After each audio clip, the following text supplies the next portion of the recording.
ষষ্ঠ শ্রেণীর বিজ্ঞান বইয়ের তৃতীয় অধ্যায় উদ্ভিদ ও প্রাণীর কোষীয় সংগঠন। আজকের এই একটা ভিডিওতে আমরা এই পুরো চ্যাপ্টারটা শেষ করে ফেলবো। তোমরা যারা আগে এই চ্যাপ্টারটা কোনো ভাইয়া বা কোনো আপু বা কোনো টিচারের কাছে পড়ো নাই, টেনশন নেওয়ার কোনো সুযোগ নেই। আজকের এই ক্লাসটা তুমি যদি শুরু থেকে শেষ পর্যন্ত দেখতে পারো, এই চ্যাপ্টার থেকে এমসিকিউ, সৃজনশীল, জ্ঞানমূলক, অনুধাবনমূলক যে টাইপের প্রশ্নে আসুক না কেন, তুমি সবগুলো প্রশ্নের উত্তর পরীক্ষায় লিখে আসতে পারবা। এবং ক্লাসটার শুরুতে তোমাকে আমি এতটুকু বলতে চাই, তোমাদের এই চ্যাপ্টারের মধ্যে তোমার যে সংজ্ঞাগুলো বা ডিফিনেশন গুলো তোমাদের মুখস্থ করতে হয়, সেগুলো মুখস্থ করতে হবে না। জাস্ট ক্লাসটা করলেই তুমি সবগুলো সংজ্ঞা নিজে লিখতে পারবা। এবং সব থেকে ইন্টারেস্টিং ব্যাপার হচ্ছে, আমি চেষ্টা করব আজকের এই ক্লাসে এই পুরো চ্যাপ্টার তোমাকে শুধু বুঝিয়ে দেয় না, ক্লাসেই তোমার জন্য পড়াটা মুখস্থ হয়ে যায়। এই জিনিসটা আমি মেক শিওর করার চেষ্টা করব, যাতে বাসায় তোমাকে এক্সট্রা করে পড়া না লাগে, তুমি যেন বই দেখলেই বুঝতে পারো যে সবগুলো কন্টেন্ট তোমার পড়া হয়ে গিয়েছে। তো যেহেতু তুমি এই চ্যাপ্টারটা আগে পড়ো নাই, হয়তোবা চ্যাপ্টারের কোনো কন্টেন্ট নিয়েই তোমার আইডিয়া নাই, এখানে কোনো ঝামেলা নাই, তুমি হয়তোবা জানো না এই চ্যাপ্টারে। একটু বলে দিই আমি তোমাদের তোমাদের এখানে বিভিন্ন ধরনের চিত্র আর্ট করতে বলতে পারে। মাইটোকন্ড্রিয়ার চিত্র অঙ্কন করো, প্লাস্টিডের চিত্র অঙ্কন করো, এবং তোমাদের বইয়ের মধ্যে খুব সুন্দর করে আঁকা রয়েছে উদ্ভিদ কোষ এবং প্রাণী কোষের চিত্র। পরীক্ষায় এই চিত্রগুলো তোমাদের আসতে পারে এবং বলতে পারে এই উদ্ভিদ কোষ এবং প্রাণী কোষের পার্থক্য কি। ওকে, হয়তোবা তুমি এখন এই কথাগুলো আমার বুঝতে পারতেছো না, কারণ তুমি তো এখনো চ্যাপ্টার পড়ো নাই। টেনশন নেওয়ার কোনো সুযোগ নাই, আমরা এই চ্যাপ্টার একদম জিরো থেকে পড়া শুরু করব। এবং পুরো চ্যাপ্টারটা যখন আমি শেষ করে দিব, তারপর তুমি বই খুলবা। এখনই বই খোলারও কোনো প্রয়োজন নেই। ওকে, জাস্ট আমার সাথে ক্লাসটা ভালো মতো করবা, এরপরে বইয়ে হাত দিবা। ওকে, সো চলো আমরা একটু করে শুরু করি চ্যাপ্টারটা। তো চ্যাপ্টারের নামটা একটু খেয়াল করো, উদ্ভিদ ও প্রাণীর কোষীয় সংগঠন। তো উদ্ভিদের ইংরেজি সবাই তোমরা জানো, উদ্ভিদ হচ্ছে তোমার কি প্লান্ট, আর প্রাণী হচ্ছে তোমার এনিমেল। তাহলে আমরা যদি ইংলিশ নামটা একটু দেখি, আর সংগঠন এটা তো তোমরা সবাই জানো যে অর্গানাইজেশন। অর্গানাইজ মানে কি, সংগঠন।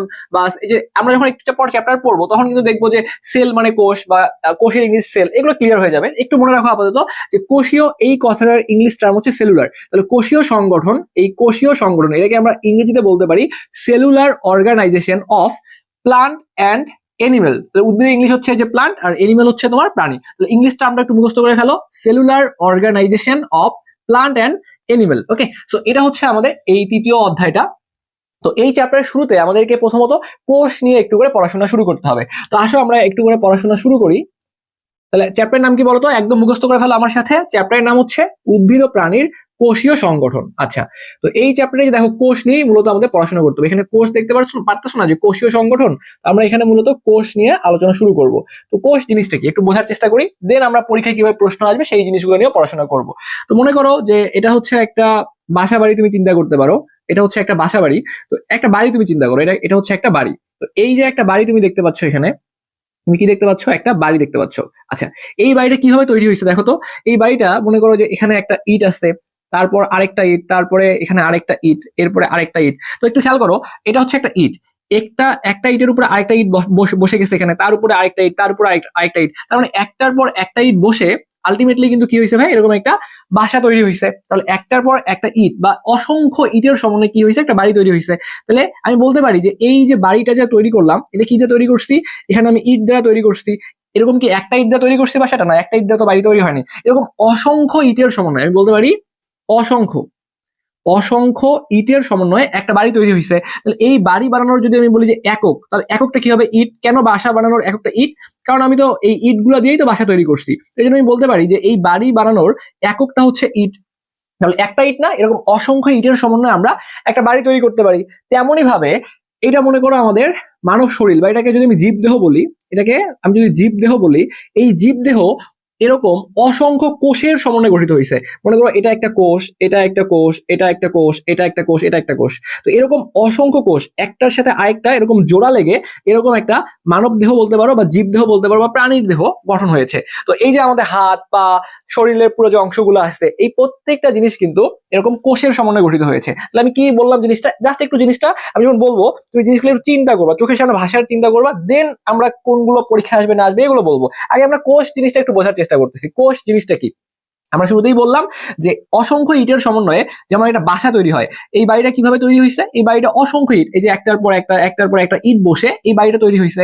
এরকম অসংখ্য ইটের সমন্বয়ে যদি বাড়িটা তৈরি হয়, তাহলে এই বাড়ি বানানোর এককটা কোনটা বলতে পারি, এই ইটগুলোকে আমরা একক বলতে পারি। তেমনই ভাবে তুমি যদি এই বাড়িটাকে চিন্তা করো, এই বাড়িটাকে চিন্তা করো একটা মানব দেহ বা একটা প্রাণীর দেহ তুমি যদি চিন্তা করো, এই বাড়িটাকে তুমি যদি একটা প্রাণীর দেহ চিন্তা করো, আর এই ইট গুলাকে তুমি যদি একটা কোষ চিন্তা করো, তাহলে দেখো অনেকগুলা কোষের সমন্বয়ে একটা প্রাণীর দেহ বা একটা জীব দেহ গঠন গঠন গঠন হয়েছে। তো সেই জিনিসটা আমি এখানে বললাম যে একটার পর একটা কোষ বসে অনেকগুলা কোষের সমন্বয়ে একটা জীব দেহ গঠন হইলো। ওকে, তো এই জিনিসটা হচ্ছে মূলত কোষ। কোষ জিনিসটা কি দেখো, এই যে একটা জীবের, এটা কি একটা একটা জীব দেহ না, আমি বলতে পারি না এভাবে, যে একটা জীবের গঠন, এখানে কি হচ্ছে, একটা জীবের তুমি স্ট্রাকচার দেখতে পাচ্ছ, একটা গঠন দেখতে পাচ্ছ। এই যে জীবদেহের গঠন ও এই জীবদেহের গঠন ও কাজের একক, জীবদেহের গঠনও, তো এই একটা জিনিস বলো তো আমাকে, জীবদেহটা যে গঠন হইলো এটা কিসের দ্বারা গঠিত হয়েছে? কোষের দ্বারা গঠিত হয়েছে। এই জীবদেহটা কিসের দ্বারা গঠিত হয়েছে? কোষের দ্বারা গঠিত হয়েছে। এই জন্য আমি বললাম যে এই জীবদেহের গঠন ও কাজের একক, যেমন বাসা বানানোর জন্য যেমন ইটগুলো প্রয়োজন হয়েছে, ওই ইটগুলোকে আমি একক বলছি। আর এখানে এই যে এগুলো কোষ, এগুলো হচ্ছে কোষ, এগুলো হচ্ছে কোষ, এবং এগুলো হচ্ছে অসংখ্য কোষ, অসংখ্য কোষ। তাহলে এই অসংখ্য কোষগুলোকে আমি একক বলতে পারবো না, কারণ এই অসংখ্য কোষগুলো দিয়েই তো একটা জীবদেহ গঠন হয়েছে। তাহলে আমি যদি সংজ্ঞাটা একটু বলি, এই জীবদেহের গঠন ও কাজের একক, এগুলো তো কোষ, এগুলোকে আমি একক বলতেছি। ইটগুলোকে যেমন একক বলছি, এখানে কোষগুলোকে একক বলতেছি একইভাবে। তাহলে এই জীবদেহের গঠন ও কাজের এককে কোষ বলে। তাহলে যদি পরীক্ষায় প্রশ্ন আসে যে কোষ কাকে বলে, তাহলে আমি সুন্দর করে বলতে পারবো, এই যে একটা জীবদেহ, দেখো মুখস্থ করা লাগবে না, এই তুমি এটা চিন্তা করে একটা জীবদেহ, তো এই জীবদেহের গঠন ও কাজের একককে, তাহলে একটা জীবদেহ কিভাবে গঠন হইলো এবং এটা কি কাজ করতেছে, তো এই যে জীবদেহের গঠন ও কাজের যে একক, এটা কি আমরা কোষ বলতে পারি। তাহলে পরীক্ষায় যদি সংজ্ঞা আসে যে কোষ কাকে বলে, তাহলে আমি সুন্দর করে বলবো একটা জীবদেহের যে গঠন এবং কাজের একক, একেই কোষ বলে। আমরা যদি একটু সুন্দর করে সংজ্ঞাটা একটু তোমাদের এখানে লিখে দেই, তাহলে একটু খেয়াল করো। জীবদেহের, এই যে আমি এখানে দেখে দেখে বলবো, একটা জীবদেহের কি হয়েছে, গঠন, এটা একটা গঠন না, তাহলে একটা জীবদেহের গঠন, একটা জীবদেহের গঠন ও কাজের একককে, একটা জীবদেহের গঠন, জীবদেহের গঠন ও কাজের একককে, একককে কোষ বলে, কোষ বলে। আমরা আবার একটু সামারি করি, কোষটা কি বললাম, আমরা বললাম যে একটা বাসা বানানোর জন্য যেরকম ইটের প্রয়োজন হয়, অনেকগুলো ইটের সমন্বয়ে যেমন আমরা একটা বাসা বাড়ি তৈরি করে ফেলতে পারছি, তেমনই ভাবে যদি আমরা এই বাড়িটাকে চিন্তা করি, এটা একটা জীবদেহ, তাহলে এই জীবদেহ কিসের সাথে সাহায্যে গঠিত হয়েছে, এখানে যেমন ইটের সাহায্যে গঠিত হয়েছে, ইটের পরিবর্তে আমরা এই কোষ বললাম, যে এরকম অনেকগুলো কোষ, একটার উপর একটা কোষ বসে এরকম একটা জীবদেহ গঠন হয়। তো সেটাই আমরা বললাম যে একটা জীবদেহের গঠন ও কাজের এককে কোষ বলে। তাহলে এখান থেকে পরীক্ষায় আমাদের ক নম্বরের প্রশ্ন আসতে পারে যে কোষ কাকে বলে, একদম সুন্দর করে মুখস্থ করে ফেলো, জীবদেহের গঠন ও কাজের এককে কোষ বলে। তো আমরা এই যে আমাদের মানুষের যে শরীর বললাম, এগুলো কি অসংখ্য কোষের সমন্বয়ে গঠিত। তারপরে যদি বলি প্রাণীর দেহ, এগুলো অসংখ্য কোষের সমন্বয়ে গঠিত। যদি আমি বলি যে গাছের পাতা, যদি আমি বলি গাছের পাতা, তাহলে এই গাছের পাতা এগুলো অনেকগুলা কোষের সমন্বয়ে গঠিত। এগুলো কিসের সমন্বয়ে গঠিত? উদ্ভিদ কোষের সমন্বয়ে গঠিত। তারপরে আমি যদি বলি যে পাখি, বলি পাখি, তারপরে যদি বলি যে গরু, ছাগল, হাঁস, মুরগি, যাই বলি না কেন, এই সবগুলা জিনিস কিন্তু হচ্ছে অসংখ্য কোষের সমন্বয়ে গঠিত। তো এগুলো থেকে আমাদের জাস্ট এই প্রশ্নটাই আসবে, কিন্তু পরীক্ষায় একটু পেশিয়া একটা প্রশ্ন করতে পারে, যে জিনিসগুলো ব্যতিক্রম এগুলো পরীক্ষায় আসে। তো আমাদের বলতে পারে যে একটা মাত্র কোষ দ্বারা গঠিত নিচের কোনটি। তো আমরা এখানে যেগুলো শিখলাম যে এগুলো হচ্ছে অসংখ্য কোষ, তুমি মনে রাখবা যে সবগুলোই হচ্ছে অসংখ্য কোষ দ্বারা গঠিত। কয়েকটা জিনিসের এখন নাম বলবো, এই কয়েকটা জিনিস হচ্ছে ব্যতিক্রম, এগুলা শুধুমাত্র একটা কোষের সমন্বয়ে গঠিত। তাহলে একটু সুন্দর করে আমরা যদি একটু লেখার চেষ্টা করি, আমরা যদি একটু লেখার চেষ্টা করি যে একটি মাত্র কোষ দ্বারা গঠিত, একটি মাত্র, একটি মাত্র কোষ দ্বারা গঠিত, একটি মাত্র কোষ দ্বারা গঠিত। তাহলে একটি মাত্র কোষ দ্বারা গঠিত কোনগুলো, একটু নামগুলো মুখস্থ করো। একটি মাত্র কোষ দ্বারা গঠিত হচ্ছে, মনে রাখবা, ব্যাকটেরিয়া, ব্যাকটেরিয়া, তারপরে হচ্ছে এমিবা, ব্যাকটেরিয়া, এমিবা, দুইটা বললাম, একটা হচ্ছে ব্যাকটেরিয়া, একটা হচ্ছে এমিবা, আরেকটা হচ্ছে প্রোটোজোয়া, আরেকটা হচ্ছে প্রোটো প্রোটোজোয়া। আচ্ছা, তো আমরা এখান থেকে যে জিনিসটা পড়লাম আবারও সামারি করব। কোষ কাকে বলে? একটা জীবদেহ, এই যে একটা জীবদেহ, এই জীবদেহের গঠন ও কাজের এককে কোষ বলে। তারপর হচ্ছে মানুষের দেহ, তারপর মানুষের হাত পা যে অঙ্গগুলো আছে, তারপর হচ্ছে গাছের পাতা, পাখি, গরু, ছাগল, তোমাকে যাই বলুক না কেন, সবগুলো হচ্ছে অসংখ্য কোষের সমন্বয়ে গঠিত। জাস্ট তিনটা জিনিসের নাম বলছি, এই তিনটা জিনিস থেকে এমসিকিউ পরীক্ষা আসবে। এই তিনটা জিনিস হচ্ছে একটি মাত্র, কি বলছি, একটি মাত্র কোষ দ্বারা গঠিত। তাহলে একটা মাত্র কোষ দ্বারা কারা কারা গঠিত? ব্যাকটেরিয়া, এমিবা, প্রোটোজোয়া, এই তিনটা হচ্ছে একটা মাত্র কোষ দ্বারা গঠিত। আচ্ছা, তো আশা করি আমরা এতটুকু জিনিস মনে রাখতে পারবো। তো এবার আমরা যে অংশটা নিয়ে আলোচনা করব সেটা হচ্ছে এই যে কোষ, এই কোষ আসলে কে আবিষ্কার করছে। মনে রাখবা যে কোষ প্রথম দেখতে পাইছে যে বিজ্ঞানী, তার নাম হচ্ছে রবার্ট হুক, তার নাম হচ্ছে রবার্ট হুক। এটাও একটা এমসিকিউ আসবে যে কোষ প্রথম কে আবিষ্কার করছে। তাহলে যদি তোমাকে যদি বলে যে কোষের আবিষ্কারক কে, কোষের আবিষ্কারক বললেও রবার্ট হুক। যদি বলে যে কোষ প্রথম কে আবিষ্কার করছে, তাহলেও রবার্ট হুক। প্রথম আবিষ্কার করছে কে? Robert Hooke. প্রথম কে দেখছে সেটা বলবা হচ্ছে উত্তর রবার্ট হুক। তাহলে রবার্ট হুক কত সালে এই কোষ আবিষ্কার করেছেন, এটা একটু মনে রাখবা যে এটাও পরীক্ষা আসবে। রবার্ট হুক 1665 সালে, রবার্ট হুক 1665 সালে এই কোষ আবিষ্কার করছেন। রবার্ট হুক 1665 সালে এই কোষ আবিষ্কার করেন। তো এখন আমরা এই যে কোষ নিয়ে পড়লাম, এই কোষটা রবার্ট হুক কিভাবে আবিষ্কার করছে এইটা নিয়ে একটু জানার চেষ্টা করব। ওকে, তো আমরা একটু এবার জানার চেষ্টা করব যে রবার্ট হুক কিভাবে এই কোষটা আবিষ্কার করে ফেলছে। তো আমরা একটু এই জিনিসটা একটু জানার চেষ্টা করব। তো আসো আমরা একটু এই জিনিসটা মুছে ফেলি, একটু এই জিনিসটা একটু মুছে ফেলে আমরা একটু এই কোষ আবিষ্কারের ইতিহাসটা একটু পড়ে ফেলি। আচ্ছা, তো আমরা একটু সুন্দর করে একটা পয়েন্ট দিব যে এই কোষটাকে আবিষ্কার করছে, তার নামটা একটু সুন্দর করে লিখে ফেলি, আবিষ্কার। ঠিক আছে, আচ্ছা, তাহলে এটা আবিষ্কার কে করছে বলতো? এই কোষ আবিষ্কার করছে কে? আমি আবারও সুন্দর করে তোমাদের জন্য লিখে রাখতেছি এখানে। কোষ আবিষ্কার করছে বিজ্ঞানী রবার্ট হুক, বিজ্ঞানী রবার্ট হুক কোষ আবিষ্কার করছে। আচ্ছা, তো এখন একটা জিনিস দেখো, আমরা এখন যে বোতলের ওই যে যে সিপি গুলো দেখি, বা যদি একদম বাংলা ভাষায় বলি বোতলের যে মুকার, আমরা বলি না গ্রামে বলি না যে মুকারি, বা যে যে এই যে একটা বোতল যদি হয়, বোতলের যে উপরের যে অংশটা যেটাকে সিপি বলা হয়, এই সিপিটাকে কি গ্রামের ভাষায় মুকারি বলা হয় না? তো এই যে সিপি, এটা কিন্তু মানে বর্তমান সময় প্লাস্টিক দিয়ে তৈরি করা হচ্ছে, কিন্তু তুমি যদি অতীতের কথা চিন্তা করো, ওই সময় তো প্লাস্টিক ছিল না। ওই সময় এই বোতলের যে সিপি গুলা, এই সিপি গুলা কিভাবে তৈরি করতো? এই সিপি গুলা তৈরি করতে হচ্ছে গাছের বাকল দিয়ে তৈরি করতো। তো অতীতের মধ্যে এই যে গাছের যে বাকল ছিল, দেখো একটু করে, গাছের বাকল, গাছের বাকল দিয়ে সিপি বা ওই কর্ক গুলো তৈরি করা হতো। সিপি বা কি তৈরি করা হতো?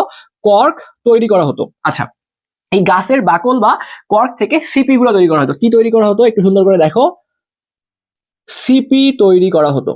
সিপি,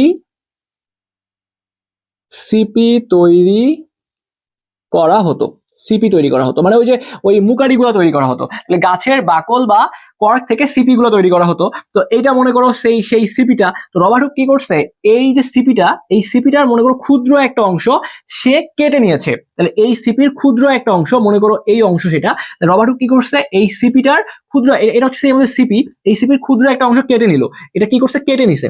এই সিপির ক্ষুদ্র একটা অংশ কেটে নিল, কেটে নিল। ওকে, এখন কেটে নিল, এই কথাটাকে বায়োলজির ভাষায় বা বিজ্ঞানের ভাষায় বলা হয় সেকশন করা। কি করা? মানে কেটে নেওয়া যে শব্দটা একই কথা, এটাকে বলা হয় সেকশন করা, এটাকে বলা হয় সেকশন করা, এটাকে বলা হয় সেকশন করা। কেটে নেওয়ার কথাটা কি আমরা সুন্দর করে বলতে পারি সেকশন করা। তাহলে গাছের বাকল বা কর্ক থেকে সিপি তৈরি করা হইতো ওই মানে অতীতকালে। তো ওই যে সিপি ছিল, এই সিপিটার ক্ষুদ্র একটা অংশ রবার্ট হুক কি করছে? কেটে নিয়েছে। এই সিপির ক্ষুদ্র একটা অংশ রবার্ট হুক কেটে নিল। তো কেটে নেওয়ার পরে তিনি এই জিনিসটাকে কি করছে জানো? কেটে নেওয়ার পর আমি যদি এখানে দেখাই, এখানে যদি আসি, ওইটা কেটে নেওয়ার পরে এখান থেকে তারপরে পরবর্তী অংশ এখানে লিখতেছি আমি। তো কেটে নেওয়ার পরে উনি যে কাজটা করছে, এই কেটে নেওয়া অংশটাকেই, এই যে কেটে যে অংশটা নিল, এই অংশটাকেই তিনি মাইক্রোস্কোপ যন্ত্রের মাধ্যমে পরীক্ষা করছে। কি করছে? কেটে নেওয়া অংশকে তিনি, আমি একটু লিখে দেই, মাইক্রোস্কোপ, মাইক্রোস্কোপ যন্ত্র দিয়ে যখন যখন তিনি দেখছে, ওই অংশটা আমি এখানে লিখলাম জাস্ট, এটাকে যখন তিনি মাইক্রোস্কোপ যন্ত্রের মধ্যে দেখছে, তখন তিনি ক্ষুদ্র ক্ষুদ্র কিছু প্রকোষ্ঠ দেখতে পাইছে। এই যে এরকম কিছু ক্ষুদ্র ক্ষুদ্র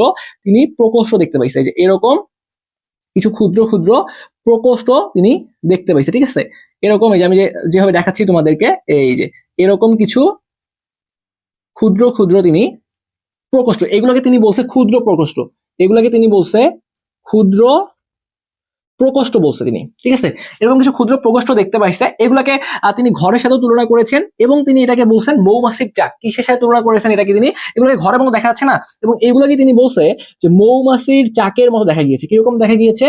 মৌমাছির, ঠিক আছে, একটু সুন্দর করে লিখে দিই তোমাকে, মৌমাছির চাক, মৌমাছির, মৌমাছির চাকের সাথে তিনি তুলনা করেছেন। আচ্ছা, তো আমরা একটু জিনিসটা আবার একটু বোঝার চেষ্টা করি যে গাছের বাকল বা কর্ক থেকে সিপি তৈরি করা হতো। ওই সিপির ক্ষুদ্র একটা অংশ তিনি সেকশন করছে বা কেটে নিছে, এই সেই ক্ষুদ্র অংশটা। তো এই ক্ষুদ্র অংশটাকে যখন তিনি মাইক্রোস্কোপ যন্ত্রের মধ্যে দেখছে, তখন তিনি এরকম কিছু ক্ষুদ্র ক্ষুদ্র প্রকোষ্ঠ দেখতে পাইছে। এই ক্ষুদ্র ক্ষুদ্র প্রকোষ্ঠগুলোকেই তিনি পরবর্তীতে সেল নামকরণ করছে।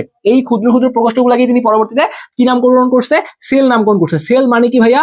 সেল মানে হচ্ছে কোষ। এই যে আমরা কোষ নিয়ে পড়তেছি, এই সেলের, এই কোষের ইংলিশ শব্দটাই হচ্ছে সেল, বা সেলের বাংলায় হচ্ছে কোষ। তিনি কোষ নামকরণ করছে। তো এখন এখান থেকে আমাদের পরীক্ষায় প্রশ্ন আসতে পারে যে রবার্ট হুক কিভাবে কোষ আবিষ্কার করছে, এটা একটু বর্ণনা করো। তুমি সুন্দর করে বললাম, মুখস্থ করা লাগবে না। প্রথমত আমাকে বলো তো কোষ কাকে বলে? আমরা শুরুতেই পড়ছি যে ওই যে একটা আমাদের কি ছিল, একটা জীবদেহ ছিল মনে করো। এই জীবদেহের যে গঠন এবং কাজের একক, তাকেই কোষ বলছি। তাহলে কোষ কাকে বলে? জীবদেহের গঠন ও কাজের এককে কোষ বলে। তারপরে যদি বলি যে একটা মাত্র কোষ দ্বারা কারা গঠিত, বলতো?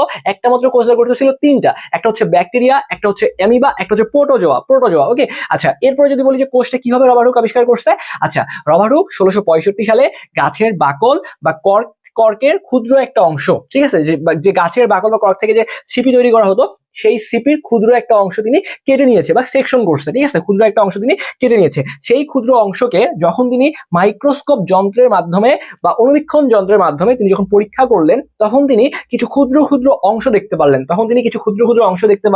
এবং তিনি সেই ক্ষুদ্র ক্ষুদ্র অংশগুলোকে কিসের সাথে তুলনা করেছে? মৌমাছির চাকের সাথে তুলনা করেছে। তো এই যে ক্ষুদ্র ক্ষুদ্র যে অংশগুলো ছিল, এই ক্ষুদ্র ক্ষুদ্র অংশগুলোকেই তিনি পরবর্তীতে সেল বা কোষ নামকরণ করেছে। তো এই ক্ষুদ্র প্রকোষ্ঠগুলোকে ল্যাটিন ভাষায় কি বলা হয় এটা একটু মনে রাখবা। এই ক্ষুদ্র প্রকোষ্ঠগুলোকে ল্যাটিন ভাষায় বলা হয় সেলুলা।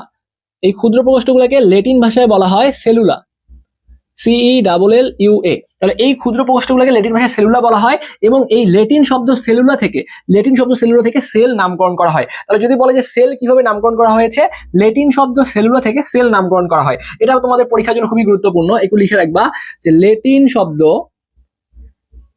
কি শব্দ? ল্যাটিন শব্দ মনে রাখবা যে ল্যাটিন শব্দ সেলুলা, CELLULA, এখানে একটা এল বাকি বাদ চলে গেছে, ওকে। তো ল্যাটিন শব্দ সেলুলা থেকে সেল নামকরণ করা হয়, এটা মনে রাখবা যে ল্যাটিন শব্দ সেলুলা থেকে সেল নামকরণ করা হয়। তাহলে আমরা এতক্ষণ পর্যন্ত যে আলোচনা করলাম, জাস্ট এই যে তোমাদের সামারিতে করাই দিলাম যে জীবদেহের গঠন কাজের এককে কোষ বলে। এই রবার্ট হুক কি করছে? কোষ আবিষ্কার করছে। কত সালে আবিষ্কার করছে বলতো? 1665 সালে আবিষ্কার করছে। এবং আরেকটা জিনিস মনে রাখবা, এখানে এই যে ক্ষুদ্র যে প্রকোষ্ঠগুলো দেখতে পাইছে, এগুলো তিনি আসলে কি ধরনের কোষ পর্যবেক্ষণ করছে? এই কোষগুলো ছিল মূলত মৃত কোষ। তাহলে তোমাকে যদি বলে যে রবার্ট হুক যে কোষগুলো পর্যবেক্ষণ করেছে সেই কোষগুলো কি জীবিত কোষ ছিল নাকি মৃত কোষ ছিল? সেই কোষগুলো অবশ্যই মৃত কোষ ছিল। কেন?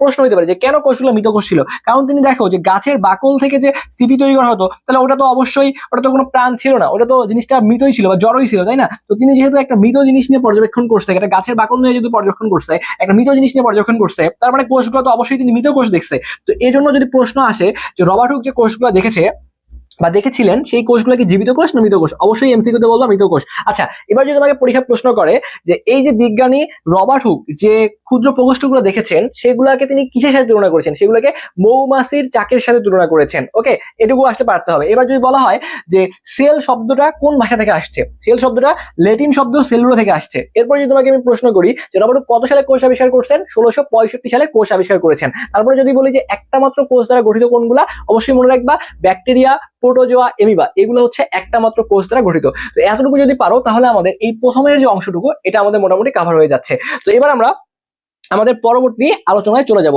আসো আমরা একটু করে পরবর্তী আলোচনায় চলে যাই।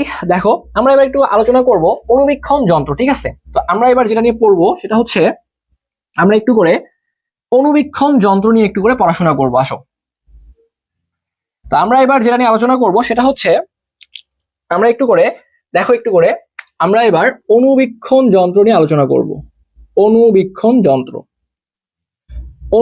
যন্ত্র। এখন প্রশ্ন হইতে পারে যে ভাইয়া অনুবীক্ষণ যন্ত্রটা কি? দেখো, অনুবীক্ষণ যন্ত্র কিন্তু এটা তোমরা সবাই জানো যে যন্ত্রের সাহায্যে একটা ছোট বস্তুকে বড় আকারে দেখা যায়। যে যন্ত্রের সাহায্যে, এটা মনে করো ছোট বস্তু, এটা অনুবীক্ষণ যন্ত্রের সাহায্যে তুমি এটাকে অনেক বড় আকারে দেখলা, এটা ছোট বস্তুকে কি করলা? অনেক বড় আকারে দেখলা। তাহলে যে যন্ত্রের সাহায্যে, ঠিক আছে, যে যন্ত্রের সাহায্যে একটা ছোট বস্তুকে বড় আকারে দেখা যায় সেটাকে আমরা কি বলতে পারি? অনুবীক্ষণ যন্ত্র বলতে পারি। পরীক্ষায় ক নম্বরে যদি আসে যে অনুবীক্ষণ যন্ত্র কাকে বলে, তাহলে যে যন্ত্রের সাহায্যে একটা ছোট বস্তুকে বড় আকারে বা বৃহৎ আকারে দেখা যায় সেই যন্ত্রকে অনুবীক্ষণ যন্ত্র বলে। আচ্ছা, এখন আমাদের একটা জিনিস মাথায় রাখা লাগবে যে এই অনুবীক্ষণ যন্ত্র কত সালে আবিষ্কৃত হয়। মনে রাখবা যে অনুবীক্ষণ যন্ত্র আবিষ্কৃত হয় ষোড়শ শতাব্দীতে। অনুবীক্ষণ যন্ত্র আবিষ্কৃত হয় ষোড়শ শতাব্দীতে। এই অনুবীক্ষণ যন্ত্রের উন্নতিতে ভূমিকা কে রাখেন? এটা একটা এমসিকিউ আকারে আসতে পারে। মনে রাখবা যে অনুবীক্ষণ যন্ত্রের উন্নতিতে ভূমিকা রাখেন, এই নামটা পরীক্ষার জন্য খুবই গুরুত্বপূর্ণ। তো অনুবীক্ষণ যন্ত্রের উন্নতিতে ভূমিকা রাখেন অ্যান্টনি, নামটা সুন্দর করে মনে রাখবা, Antony van Leeuwenhoek.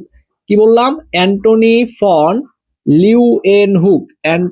Von Leeuwenhoek. তাহলে আমি যদি তোমাকে বলি যে ভাইয়া অণুবীক্ষণ যন্ত্র কত শতাব্দীতে আবিষ্কৃত হয়, অণুবীক্ষণ যন্ত্র আবিষ্কৃত হচ্ছে 16 শতাব্দীতে। আর এই অণুবীক্ষণ যন্ত্রের উন্নতিতে ভূমিকা রাখছেন কে? Antonie van Leeuwenhoek. এই অ্যান্টনি ফন লিউয়েনহুক অণুবীক্ষণ যন্ত্রের উন্নতিতে ভূমিকা রেখেছে। এটা কিন্তু পরীক্ষায় আমাদের আসতে পারে। তো অণুবীক্ষণ যন্ত্র নিয়ে যদি এতটুকু জিনিস মাথায় রাখতে পারো তাহলে হয়ে যাবে। তো আমি একটু তোমাদের জিনিসগুলো বলি। প্রথমে যখন কোষ নিয়ে পড়াশোনা করলাম ওইখানে আরেকটা এমসিকিউ মাথায় রাখবা, যে পরীক্ষা যদি বলে যে এই কোষগুলো দেখতে কেমন হতে পারে, তাহলে মনে রাখবা যে এই কোষগুলো হতে পারে গোলাকার হতে পারে। এই কোষগুলো কেমন হইতে পারে? এই কোষগুলো গোলাকার হইতে পারে, এই কোষগুলো আয়তাকার হইতে পারে, ঠিক আছে, গোলাকার হইতে পারে, আয়তাকার হইতে পারে। এই কোষগুলো আবার ডিম্বাকারও হইতে পারে, ঠিক আছে, ডিম্বাকারও হইতে পারে। তাহলে যদি বলে যে কোষগুলো কেমন হইতে পারে, কোষগুলো বলবা গোলাকার হইতে পারে, আয়তাকার হইতে পারে, ডিম্বাকার হইতে পারে। আবার কিছু কিছু কোষ থাকে যেই কোষগুলোর কোনো আকার আকৃতি নাও থাকতে পারে। আবার বলবো যে আকার আকৃতি নাও থাকতে পারে, ঠিক আছে, আকার আকৃতি। আবার বলতে পারবা যে আকার আকার নাও থাকতে পারে, নাও থাকতে পারে, আকার নাও থাকতে পারে, আকার নাও থাকতে পারে। তো এই একটু কথাগুলো মাথায় রাখবা, একটু এডিশনাল ইনফরমেশন দিলাম, এইগুলো একটু কষ্ট করে মাথায় রাখবা। তো তোমরা যারা ষষ্ঠ শ্রেণীর শিক্ষার্থী রয়েছো, ঠিক আছে, তোমাদের অর্ধবার্ষিক বা বার্ষিক পরীক্ষা হয়তো চলমান রয়েছে, তোমরা যারা সম্পূর্ণ বই আমাদের কাছ থেকে কমপ্লিট করিয়ে নিতে চাচ্ছ তারা কিন্তু পুরো বইটা আমাদের কাছ থেকে কমপ্লিট করে নিতে পারবা। আমরা কিন্তু তোমাদের এই পুরো বই মাত্র 3500 টাকায় কাভার করাই দিব। একদম প্রথম অধ্যায় থেকে শুরু করে লাস্ট অধ্যায় পর্যন্ত সবগুলো চ্যাপ্টার তোমরা আমাদের কাছে পড়তে পারবা। তো যারা আমাদের এই কোর্সটা করতে চাও, আমাদের যে হোয়াটসঅ্যাপ নাম্বারটা রয়েছে 01317132318, আমাদের এই নাম্বারে হোয়াটসঅ্যাপে কথা বলার মাধ্যমে তোমরা যারা ষষ্ঠ শ্রেণীর শিক্ষার্থী রয়েছে তারা আমাদের বিজ্ঞানের এই কোর্সটা করতে পারবা। এই কোর্সে তোমাদেরকে সম্পূর্ণ বিজ্ঞান বইটা আমরা পড়াই দিব মাত্র 3500 টাকায়। তো যারা ভর্তি হতে চাচ্ছ তারা আমাদের এই নাম্বারে কথা বলে ভর্তি হয়ে যেতে পারো। ওকে, সো আসো আবার আমরা পড়াশোনায় ব্যাক করি। আমরা অণুবীক্ষণ যন্ত্র আলোচনা শেষ করে ফেললাম। ওকে, আচ্ছা, তো এবার যদি আমি তোমাকে প্রশ্ন করি, বলো তো ভাইয়া যে কোষ আসলে এই কোষের আবিষ্কারক কে? বলতে পারবা না? অবশ্যই বলতে পারবা। কোষকে আবিষ্কার করছে রবার্ট হুক। কত সালে আবিষ্কার করেছে? 1665 সালে রবার্ট হুক কোষ আবিষ্কার করছে। আচ্ছা, এখন যদি বলি যে রবার্ট হুক যে কোষগুলো আবিষ্কার করছে এই কোষগুলো কি জীবিত ছিল নাকি মৃত ছিল? ডেফিনেটলি মৃত কোষ ছিল। ওকে, আর তিনি যে ক্ষুদ্র প্রকোষ্ঠগুলো দেখেছিল ওই ক্ষুদ্র প্রকোষ্ঠগুলো কিসের মতো ছিল?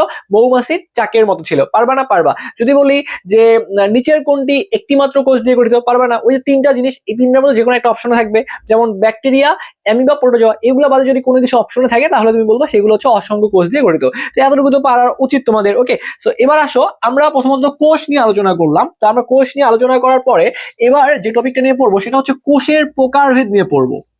এবার আমরা আলোচনা করব, এবার আমরা কোষের প্রকারভেদ নিয়ে আলোচনা করবো। তাহলে সুন্দর করে একটু আমরা লিখে ফেলি, আমরা একটু সুন্দর করে লিখে ফেলি যে কোষের প্রকারভেদ।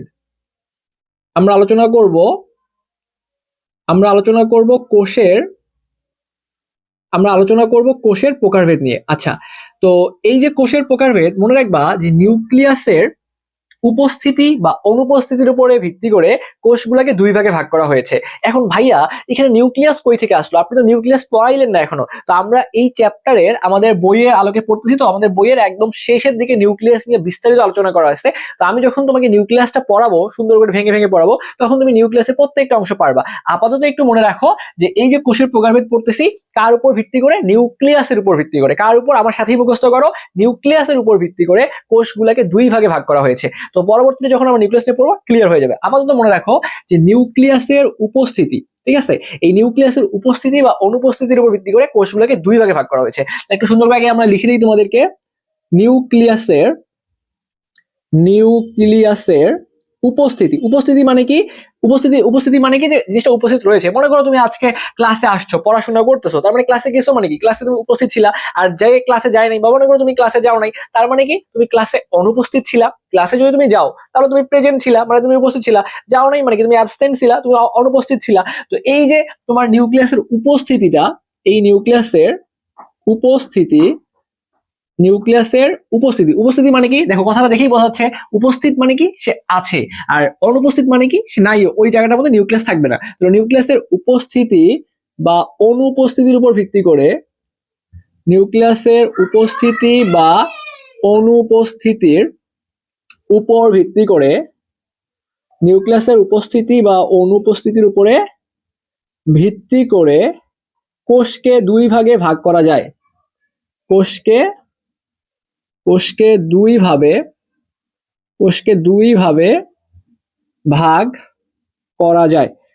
ভাগ করা যায়। তাহলে একটা কি বলতো, এক নাম্বারটা মাথায় রাখবা, দেখো এক নাম্বার হচ্ছে আদি কোষ, এক নাম্বার হচ্ছে আদি কোষ আর দুই নাম্বার হচ্ছে প্রকৃত কোষ। তাহলে একটা হচ্ছে আদি কোষ, আমার সাথে মুখস্থ করে ফেলো, আমার সাথে মুখস্থ করো।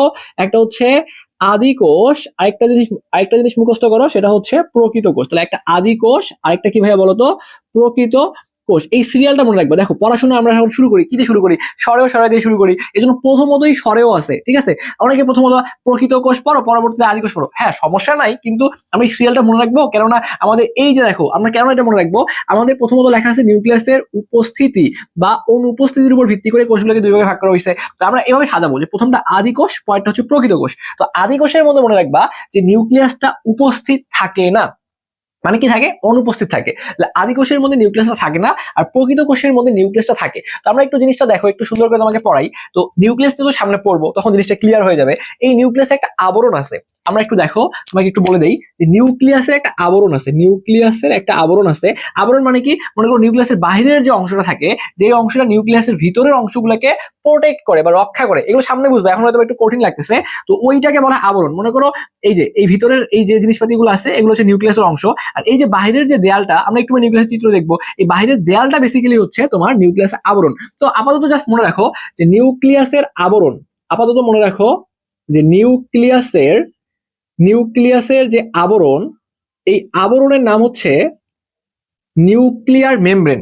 নিউক্লিয়াসের আবরণের নাম কি, নিউক্লিয়াসের আবরণের নাম হচ্ছে নিউক্লিয়ার নিউক্লিয়াসের আবরণের নাম হচ্ছে নিউক্লিয়ার মেমব্রেন। তো এখন এই আদি কোষের মধ্যে নিউক্লিয়াসের আবরণ নিউক্লিয়ার মেমব্রেন থাকে না, আদি কোষের মধ্যে নিউক্লিয়াসের আবরণ নিউক্লিয়ার মেমব্রেন থাকে না। কি বললাম, এটা হচ্ছে থাকে না। প্রকৃত কোষের মধ্যে নিউক্লিয়াসের আবরণ নিউক্লিয়ার মেমব্রেন থাকে। মুখস্থ হয়ে গেছে এই দুইটা। তাহলে আমরা কি পড়াশোনা করলাম, আমরা পড়াশোনা করলাম যে কোষের প্রকারভেদ নিয়ে। কোষ কাকে বলে বলতো, তাহলে জীবদেহের গঠন ও কাজের এককে কোষ বলে, এটা তোমরা সবাই পারবা। এরপরে কি পড়লাম আমরা, যে নিউক্লিয়াসের উপস্থিতি বা অনুপস্থিতির উপর ভিত্তি করে কোষগুলোকে দুই ভাগে ভাগ করা হয়, একটা আদি কোষ আর একটা হচ্ছে প্রকৃত কোষ। তো আদি কোষের মধ্যে কি বলছি, এই যে আদি কোষের মধ্যে যে নিউক্লিয়াসের যে আবরণ, মানে এই আবরণটাকে কি বলা হয়, নিউক্লিয়ার মেমব্রেন বলা হয়, এইটা থাকে না, মানে কি অনুপস্থিত। আদি কোষের মধ্যে নিউক্লিয়াসের আবরণ নিউক্লিয়ার মেমব্রেন থাকে না, আর প্রকৃত কোষের মধ্যে নিউক্লিয়াসের আবরণ নিউক্লিয়ার মেমব্রেন থাকে। তুমি প্রথমত আদি কোষ পড়লা, পরে প্রকৃত কোষ পড়বা। প্রথমত মনে রাখবা থাকে না, পরেরটা মনে রাখবা থাকে, থাকে না আর হচ্ছে থাকে। ওকে, আচ্ছা। তো এখন আমি এই কথাটা তোমাকে একটু সুন্দর করে একটু খাতা নোট করবা। কিভাবে নোট করবা, যে আদি কোষে লিখবা যে নিউক্লিয়াসের আবরণ নিউক্লিয়ার মেমব্রেন থাকে না, এটা লিখবা সুন্দর করে, তাহলে তোমার বুঝতে পরবর্তীতে সুবিধা হবে। আচ্ছা, আর প্রকৃত কোষের মধ্যে কি লিখবা, প্রকৃত কোষের মধ্যে লিখবা যে নিউক্লিয়াসের আবরণ নিউক্লিয়ার মেমব্রেন থাকে।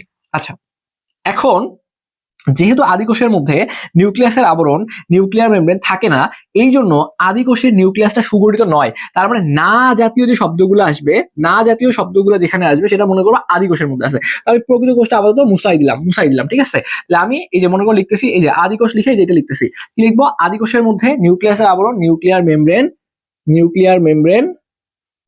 মেমব্রেন থাকে না। যেহেতু নিউক্লিয়ার মেমব্রেন থাকে না, তাই এদের নিউক্লিয়াস সুগঠিত নয়, যেহেতু এখানে থাকতেছে না, তার মানে কি এদের নিউক্লিয়াসটা, তাই এদের বলতে পারবো যে তাই এদের নিউক্লিয়াস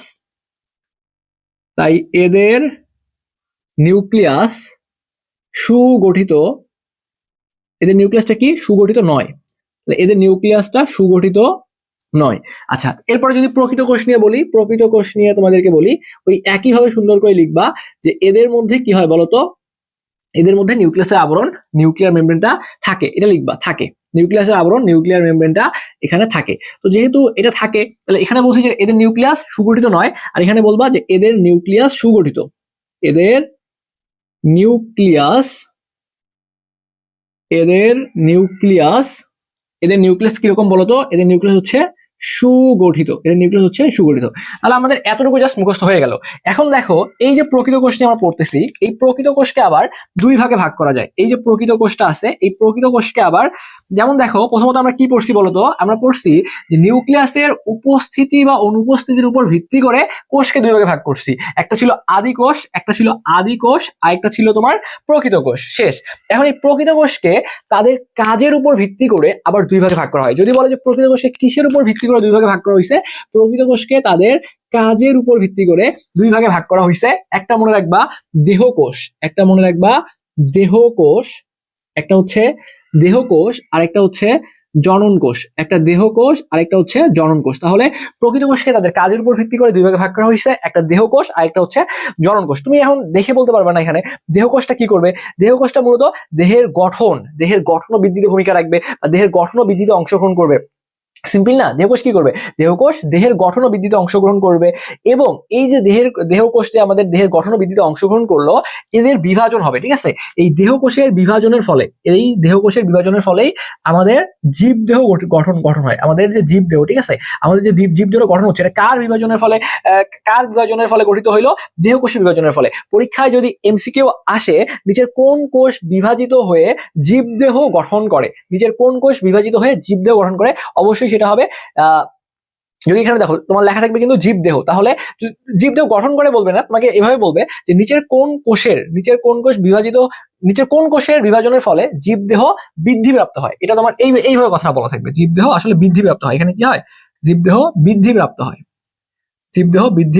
হয়। তাহলে যদি বলে যে কোন কোষের বিভাজনের ফলে জীবদেহ বৃদ্ধিপ্রাপ্ত হয়, আদি কোষ, তারপরে তোমাকে বললো দেহকোষ, জনন কোষ, এরকম যে অপশন দেয় তাহলে বলবো অবশ্যই দেহকোষ, কারণ দেহকোষ দেহের গঠন ও বৃদ্ধিতে অংশগ্রহণ করে। তাহলে কি মাথায় রাখবো, দেহকোষটাকে মাথায় রাখবো, এটা হচ্ছে দেহের গঠন ও বৃদ্ধিতে অংশগ্রহণ করে এবং দেহকোষ কি করে, এদের বিভাজনের ফলেই জীবদেহ বৃদ্ধিপ্রাপ্ত হয়। এখানে কোন ধরনের বিভাজন হয় এটা তোমাদের বইয়ে বলা নাই, উপর ক্লাসে বলা আছে, বাট মনে রাখবা এখানে মাইটোসিস কোষ বিভাজন ঘটে। এটা মনে না রাখলেও চলবে, আমাদের মনে রাখো মাইটোসিস কোষ বিভাজন ঘটে। জাস্ট তোমাদের বইয়ের আলোকে যদি বলি যে এই জীবদেহ কি করতেছে একটু সুন্দর করে যদি লিখতে চাই, তাহলে জীবদেহের গঠন ও বৃদ্ধিতে অংশগ্রহণ করে। তাহলে মনে রাখবে এই জীবদেহের গঠন ও বৃদ্ধিতে অংশগ্রহণ করে এবং এদের বিভাজনের কারণে জীবদেহ বৃদ্ধিপ্রাপ্ত হয় এবং এই দেহকোষের বিভাজনের কারণেই জীবদেহ বৃদ্ধিপ্রাপ্ত হয়। আর জনন কোষ কি, মনে রাখবা জনন কোষটা কি, এটা হচ্ছে প্রজননে সাহায্য করে। জনন কোষ কি করে, এটা হচ্ছে প্রজননে সাহায্য করে। জনন কোষ কি করে, প্রজননে সাহায্য করে। জনন কোষ কি করতেছে, প্রজননে সাহায্য করে, বলতে পারো যে প্রজননে অংশ নেয়, ঠিক আছে, প্রজননে অংশ নেয়, অর্থাৎ বাচ্চা কাচ্চা তৈরি করতে সাহায্য করে, ঠিক আছে। তাহলে জনন কোষ কি করে, প্রজননে অংশ নেয়। আচ্ছা, তো আমরা যে জিনিসটা পড়লাম, দেখো একটু যদি সামারি করি, সেটা হচ্ছে আমরা কোষের প্রকারভেদ নিয়ে পড়াশোনা করতেছিলাম। প্রথমত আমরা তোমাকে বলছি যে নিউক্লিয়াসের উপস্থিতি বা অনুপস্থিতির উপর ভিত্তি করে কোষগুলোকে দুই ভাগে ভাগ করা হয়েছে। কার উপর, নিউক্লিয়াসের উপরে। একটা কি ছিল, আদি কোষ ছিল, একটা প্রকৃত কোষ ছিল। একদম সিম্পল। এখন আদি কোষের মধ্যে সব জিনিস থাকবে না, কি থাকবে না, নিউক্লিয়াসের আবরণ থাকবে না। নিউক্লিয়াসের আবরণের নামটা কি ভাইয়া, নিউক্লিয়ার মেমব্রেন। নিউক্লিয়াস যখন পড়বো তখন আবারও ক্লিয়ার হবে। তাহলে নিউক্লিয়াসের আবরণ, নিউক্লিয়ার মেমব্রেন থাকে না। ওকে, যেহেতু থাকে না তার মানে এদের নিউক্লিয়াসটা সুগঠিত হবে কি, হবে না, অবশ্যই হবে না, কারণ আদি কোষের মধ্যে সবগুলো না জাতীয় কথাবার্তা। প্রকৃত কোষে আসি, প্রকৃত কোষটা কি, যে এদের মধ্যে নিউক্লিয়াসের যে আবরণ, নিউক্লিয়ার মেমব্রেন, সেটা থাকে। যেহেতু নিউক্লিয়ার মেমব্রেনটা থাকে তাই এদের কোষগুলো হচ্ছে সুগঠিত। শেষ। এখন এই প্রকৃত কোষকে আবার তাদের কাজের উপর, কিসের উপর ভিত্তি করে, প্রকৃত কোষকে তাদের কাজের উপর ভিত্তি করে দুই ভাগে ভাগ করা হয়েছে। একটা হচ্ছে দেহকোষ, একটা হচ্ছে জনন কোষ। জনন কোষ সিম্পল, পরীক্ষা এমসিকিউ আসবে যে প্রজননে সাহায্য করে কোনটা, ঠিক আছে, প্রজননে সাহায্য করে কোনটা, তাহলে প্রজননে সাহায্য করে হচ্ছে তোমার জনন কোষ। আর দেহকোষ কি করে, এটা দেখবে এখানে সবগুলো জায়গায় দেহ কথাটা থাকবে। এটা কি করবে, দেহের গঠন ও বৃদ্ধিতে সাহায্য করবে। এটা কি করবে, এই জীবদেহটা কি করবে, বৃদ্ধিপ্রাপ্ত হয়। মানে কাদের বিভাজনের ফলে জীবদেহ বৃদ্ধিপ্রাপ্ত হয়, একটা জীবদেহ কাদের বিভাজনের ফলে বৃদ্ধিপ্রাপ্ত হয়, এই দেহকোষের বিভাজনের ফলে বৃদ্ধিপ্রাপ্ত হয়। তো এতটুকু যদি মনে রাখতে পারো তাহলে আমাদের কিন্তু এই আলোচনাটুকু মোটামুটি খুব সুন্দরভাবে শেষ হয়ে যাচ্ছে। তো এবার আমরা যে জিনিসটা আলোচনা করব সেটা হচ্ছে একটা, আমরা তো কোষ নিয়ে পড়লাম, কোষের প্রকারভেদ নিয়ে পড়লাম। এবার আমরা যেটা নিয়ে পড়বো সেটা হচ্ছে আমরা এবার একটা জীব কোষের গঠন দেখবো। আমরা কি দেখবো এবার বলতো, আমরা এবার একটা জীব কোষের গঠনটা দেখবো। তো এটা আমাদের বইয়ে দুইটা চিত্র আছে, তোমরা খেয়াল করে দেখবা, একটা আছে উদ্ভিদ কোষ আর একটা আছে প্রাণী কোষ। আমরা এখানে সুন্দরভাবে উদ্ভিদ কোষের চিত্রটা তোমাদের হাতে কলমে আঁকানো শেখাবো। তো উদ্ভিদ কোষের চিত্রটা এঁকে আমরা পুরা জিনিসগুলো এমন ভাবে পড়বো যেন ক্লাসেই পড়াটা মুখস্থ হয়। আমি আমার দিক থেকে সর্বোচ্চ চেষ্টা করতেছি। তো আমরা একটু হেডিং দিব সুন্দর করে সবাই, যে একটি জীবকোষের গঠন। আমরা এবার যেটা নিয়ে পড়াশোনা করবো সেটা হচ্ছে একটি জীবকোষের গঠন নিয়ে পড়াশোনা করব। এখান থেকে আমাদের চ্যাপ্টারের বেসিক্যালি ইম্পর্টেন্ট অংশগুলো শুরু। একটি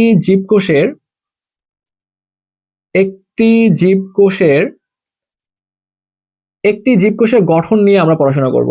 তো এই যে একটা জীবকোষের গঠন, দেখো আমরা তো তোমাকে আগেই বললাম যে আমরা চাইলে উদ্ভিদ কোষ বা প্রাণী কোষ যে কোনো একটা চিত্র এখানে সুন্দরভাবে ড্র করে ওইটার আলোকে আমরা পড়াশোনাগুলো বুঝবো। তো এই যে একটা জীবকোষের গঠন, প্রথমত মনে রাখবা যে একটা জীবকোষের সব থেকে গুরুত্বপূর্ণ অংশ দুইটা। একটা এই যে জীবকোষ পড়তেছি না, মনে রাখবা একটা কোষের সবচেয়ে গুরুত্বপূর্ণ অংশ দুইটা। কয়টা ভাইয়া? দুইটা।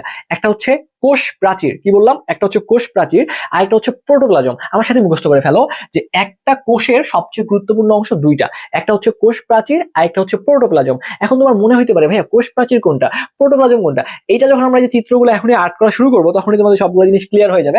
আপাতত একটু সুন্দর করে একটু জাস্ট লিখি যে একটি কোষের সবচেয়ে গুরুত্বপূর্ণ অংশ দুইটা, এটা আমাদের কাজে লাগবে। একটি কোষের সবচেয়ে গুরুত্বপূর্ণ অংশ, একটি কোষের সবচেয়ে একটি কোষের সবচেয়ে গুরুত্বপূর্ণ অংশ একটি কোষের সবচেয়ে গুরুত্বপূর্ণ অংশ দুইটা।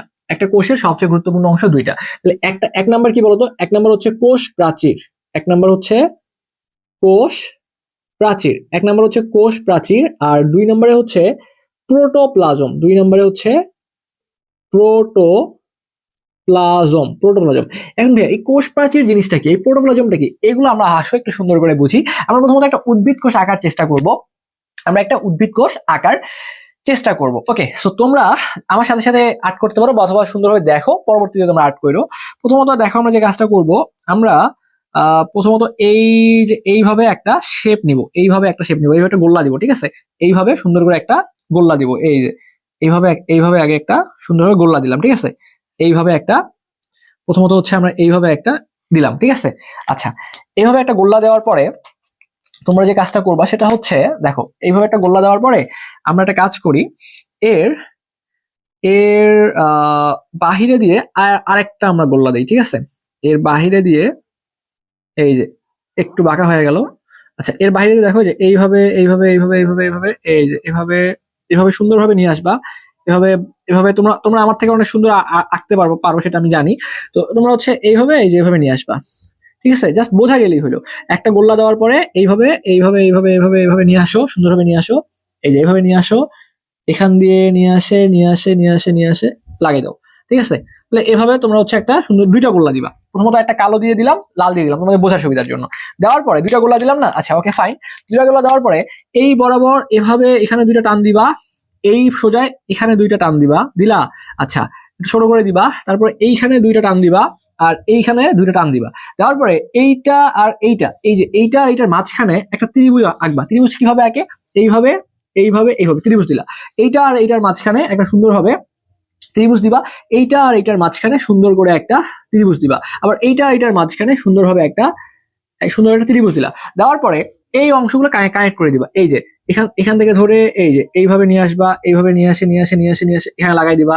আবার এখান থেকে ধরে এই দিক দিয়ে নিয়ে আসে এদিকে কানেক্ট করে দিবা। আমি একটু ক্যামেরাতে দেখি যে পুরো চিত্রটা দেখা যাচ্ছে কিনা, না হলে পরবর্তীতে তোমাদেরই বুঝতে সমস্যা হয়ে যাবে। আমি একটু দেখি ক্যামেরাতে দেখা যাচ্ছে কিনা। নিচের অংশটা তোমাদের দেখতে একটু কষ্ট হয়ে যাবে, তাহলে আমি একটু ক্যামেরাটা একটু পিছাই দেই যাতে করে তোমরা পুরো অংশটা ভালোভাবে দেখতে পারো।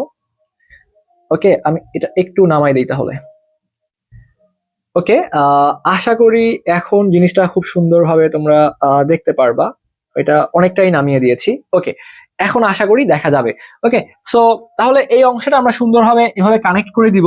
তারপরে যেখান থেকে ধরে এইভাবে ধরে এনে এখানে কানেক্ট করব, এটা এখান থেকে ধরে নিয়ে আসে এই যে এইভাবে কানেক্ট করব। তারপরে এই অংশটা দেখো এইভাবে ধরে নিয়ে আসে এইভাবে কানেক্ট করে দিব। তারপরে এখানের এই অংশটা এইভাবে নিয়ে আসে এদিকে কানেক্ট করব, আর এই অংশটা এনে এখানে লাগাই দিব।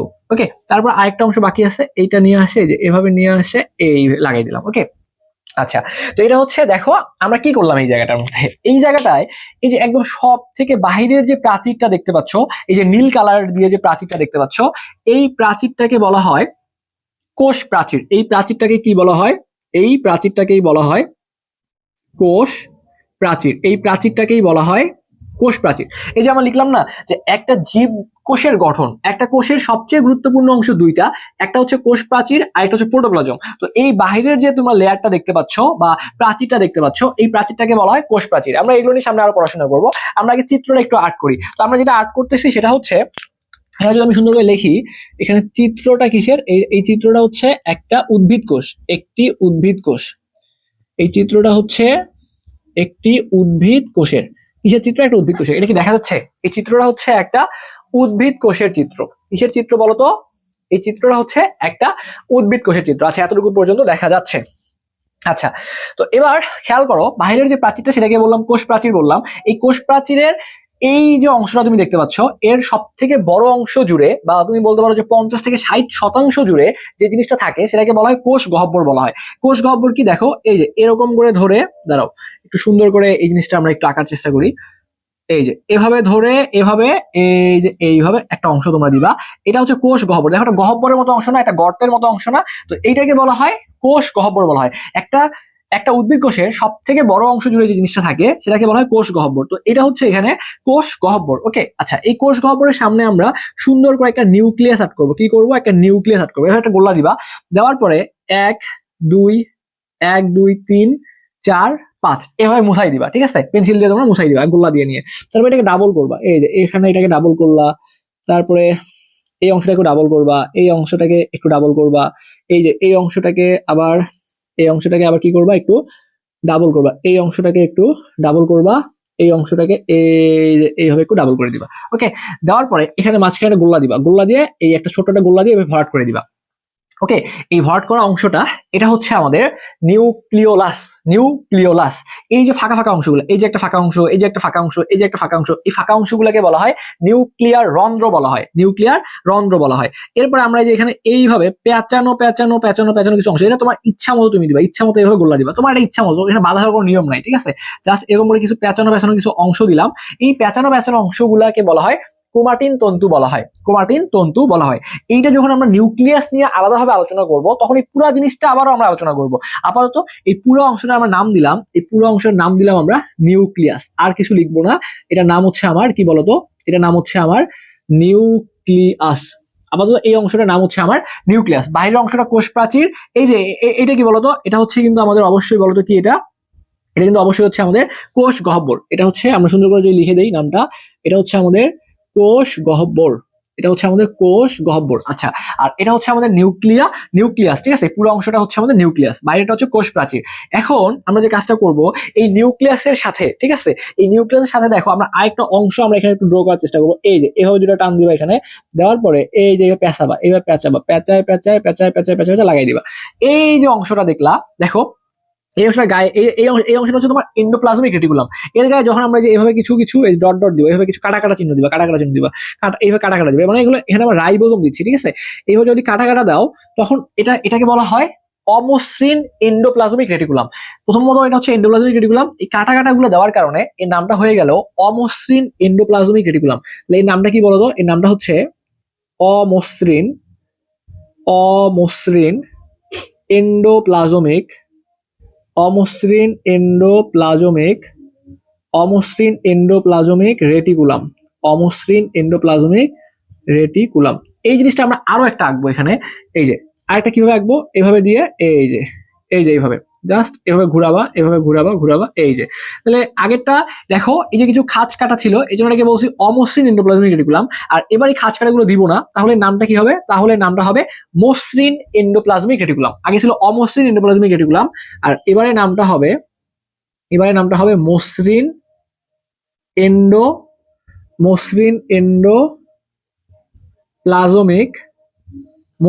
Endoplasmic reticulum. মসৃণ এন্ডোপ্লাজমিক রেটিকুলাম। ওকে, আচ্ছা, আশা করি এই জিনিসটা বুঝতে পারছো। এরপরে এর নিচে ভি আকৃতির কিছু অংশ দিবা, এই যে এভাবে একটা দিবা, তারপরে এটাকে ডাবল করবা, এটাকে একটু ডাবল করবা, মানে ভি আর্ট করবা, এক কথায় একটা ভি আর্ট করলা, আরেকটা দিবা, এই যে আরেকটা ভি এর মতো একটা অংশ দিলাম, দিয়ে এখানে মনের খুশিতে গোল্লা দিবা, মনের খুশিতে 2 4 5 7টা গোল্লা দিবা। এই অংশটার নাম হচ্ছে গোলজি বস্তু। এই অংশটার নাম হচ্ছে গোলজি। এই অংশটার নাম হচ্ছে গোলজি বস্তু। এই অংশটার নাম হচ্ছে গোলজি বস্তু। ওকে, আচ্ছা, এরপরে দেখো যে কাজটা করবা সেটা হচ্ছে, এরপরে তোমরা হচ্ছে দেখো, এইটা বুঝতে পারলে আমাদের পুরো চ্যাপ্টারই শেষ। এটা বুঝতে পারলে আমাদের পুরো চ্যাপ্টারই শেষ। মানে খুবই ইজি করে তোমাদেরকে পড়ানো ট্রাই করতেছি। তোমাদের কাছে কঠিন লাগবে, কারণ এই জিনিসটা তোমরা প্রথম দেখছো, তোমাকে চিত্রটা আমি ভেঙে ভেঙে বোঝাচ্ছি, একটু দেখো বিশ্বাস নিয়ে, আশা করি সহজ লাগবে। এরপরে দেখো তোমরা এইভাবে একটা গোল্লা দিবা এখানে। ঠিক আছে, এইভাবে একটা গোল্লা দিবা। এটা একটু হয়ে গেল, এই গোল্লাটা আমরা এইভাবে না দিয়ে আমরা আরেকটু সুন্দর করে এইভাবে দিই, এই যেভাবে চ্যাপ্টা করে একটা গোল্লা দিলাম। ঠিক আছে, একটু চ্যাপ্টা করে একটা গোল্লা দিলাম। তো গোল্লাটা দেওয়ার পরে দাঁতের মতো কিছু অংশ আঁকবা, কি যেমন দাঁতের মতো, এই যে এভাবে নিয়ে আসে, যে এভাবে, আবার এভাবে, উপরে উঠে আবার এই পাশে যে এদিকে, ঠিক আছে। একইভাবে এই যে দাঁতের মতো কিছু আমরা অংশ আঁকবো, ঠিক আছে। এই যে দাঁতের মতো কিছু অংশ আঁকবো, এই অংশটাকে আমরা বলবো হচ্ছে, এই অংশটা খুবই গুরুত্বপূর্ণ, এই অংশের নাম হচ্ছে মাইটোকন্ড্রিয়া। এর নাম হচ্ছে মাইটোকন্ড্রিয়া, এই অংশের নাম হচ্ছে মাইটোকন্ড্রিয়া। তো আরেকটা অংশ বাকি আছে, এটা আঁকলেই আমাদের শেষ। এই যে এভাবে আরেকটা গোল্লা দিবা, এগুলো পরবর্তীতে জুম করে বড় করে আবার আঁকায় দেখাবো, চাপ নিও না। দেওয়ার পরে এই যে এই অংশটা তুমি এইভাবে আঁকবা, এটা কিভাবে আঁকলাম আমি তোমাকে দেখাই। এটা এই যে এভাবে একটা গোল্লা দিছি, দেওয়ার পরে যেখানে 1 2 3 4টা টান দিবা, এখানে দিবা 1 2 3 4, এখানে দিবা 1 2 3 4, এখানে দিবা 1 2 3 4, এভাবে দিলা ইচ্ছা মতো মনের খুশিতে দিবা, চারটা পাঁচটা জয়টা মন চাই দিবা। দেওয়ার পরে এই অংশগুলোকে একটু যে কানেক্ট করে দাও, এই অংশগুলোকে একটু কানেক্ট করে দিবা, এই অংশগুলোকে একটু কানেক্ট করে দিবা, একটু কানেক্ট করে দাও এখানে। এই যে সুন্দরভাবে কানেক্ট করে দিলাম, দেওয়ার পরে এই যে এখানে লাগাই দিবা, এটা মানে ডাবল করে দিবা, লাগাই দিলাম, তারপর এখানে লাগাই দিলাম, ঠিক আছে। আবার এই যে বাইরের যে অংশটা আছে এটাও কিন্তু ডাবল হবে, এটাও কিন্তু ডাবল মানে কি, এর স্তরটা হচ্ছে দ্বি স্তরী। এই যে ডাবল মানে কি, এটা হচ্ছে দ্বি স্তরী, দেখো ডাবল মানে হচ্ছে এটা হচ্ছে দ্বি স্তরী, ডাবল মানে কি দ্বি স্তরী, দুইটা স্তর দিতে হবে, দুইটা করে দিলাম কেন, কারণ এটা হচ্ছে দ্বি স্তরী, দুইটা করে দিলাম।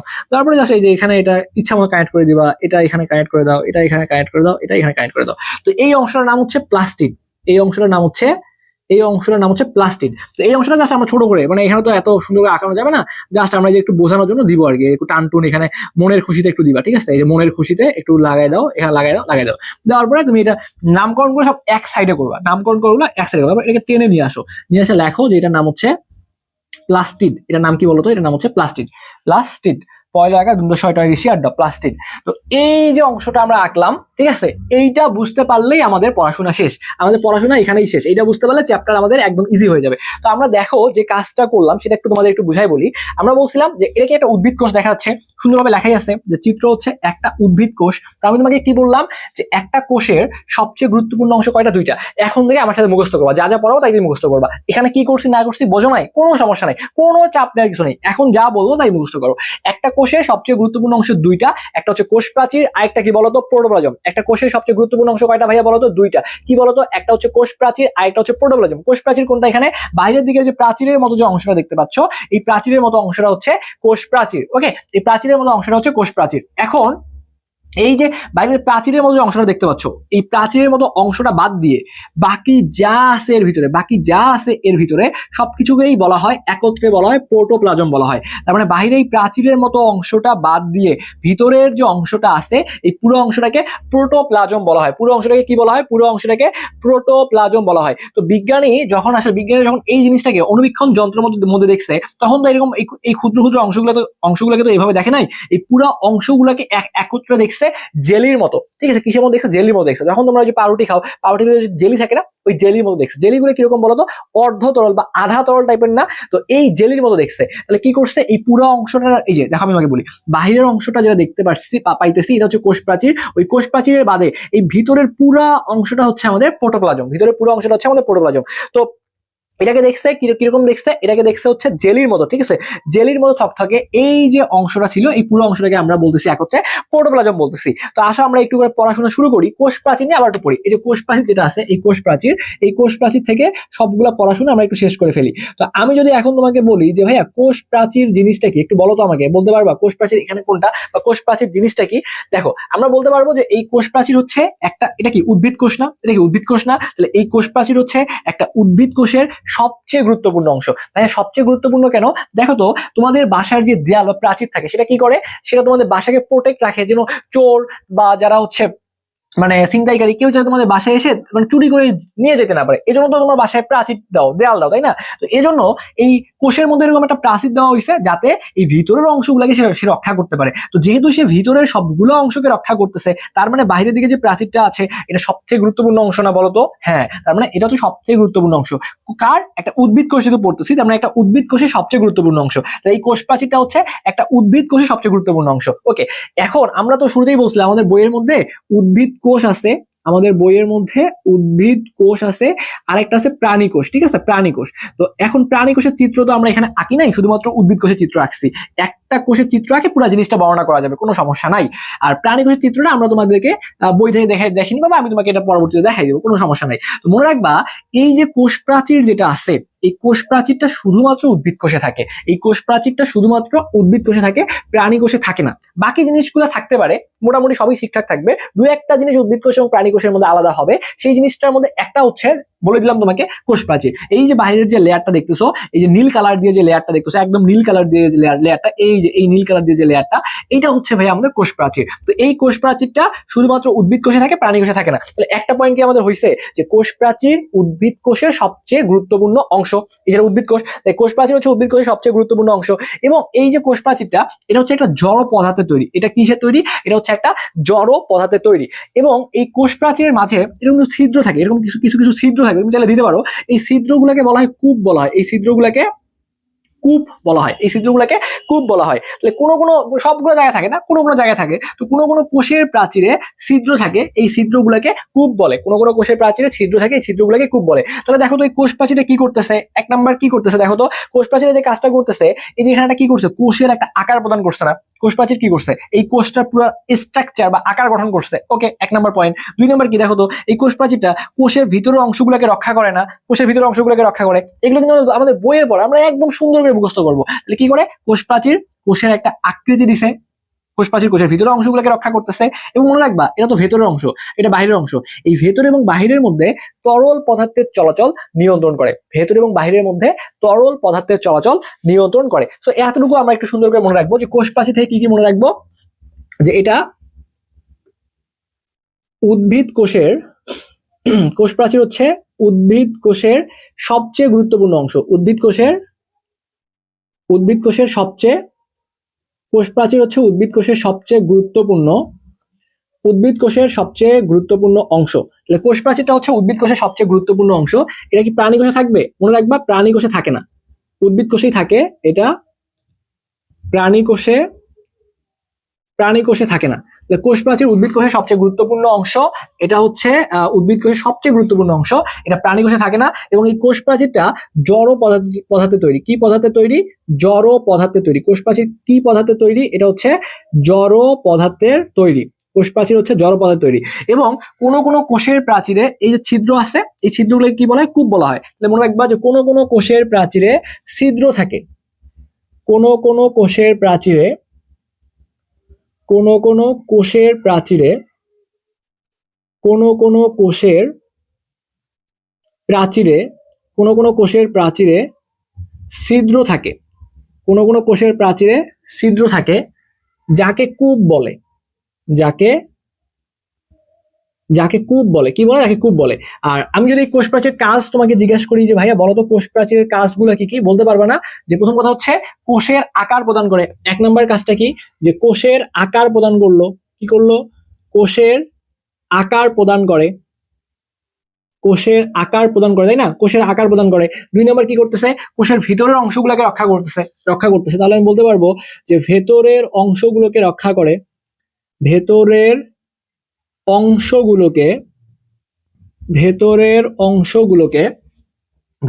অংশগুলোকে রক্ষা করে। ঠিক আছে, ভেতরের অংশগুলোকে রক্ষা করে। এবং আরেকটা কাজ কি, যে এই ভেতর এবং বাইরের মধ্যে তরল পদার্থের চলাচল নিয়ন্ত্রণ করে।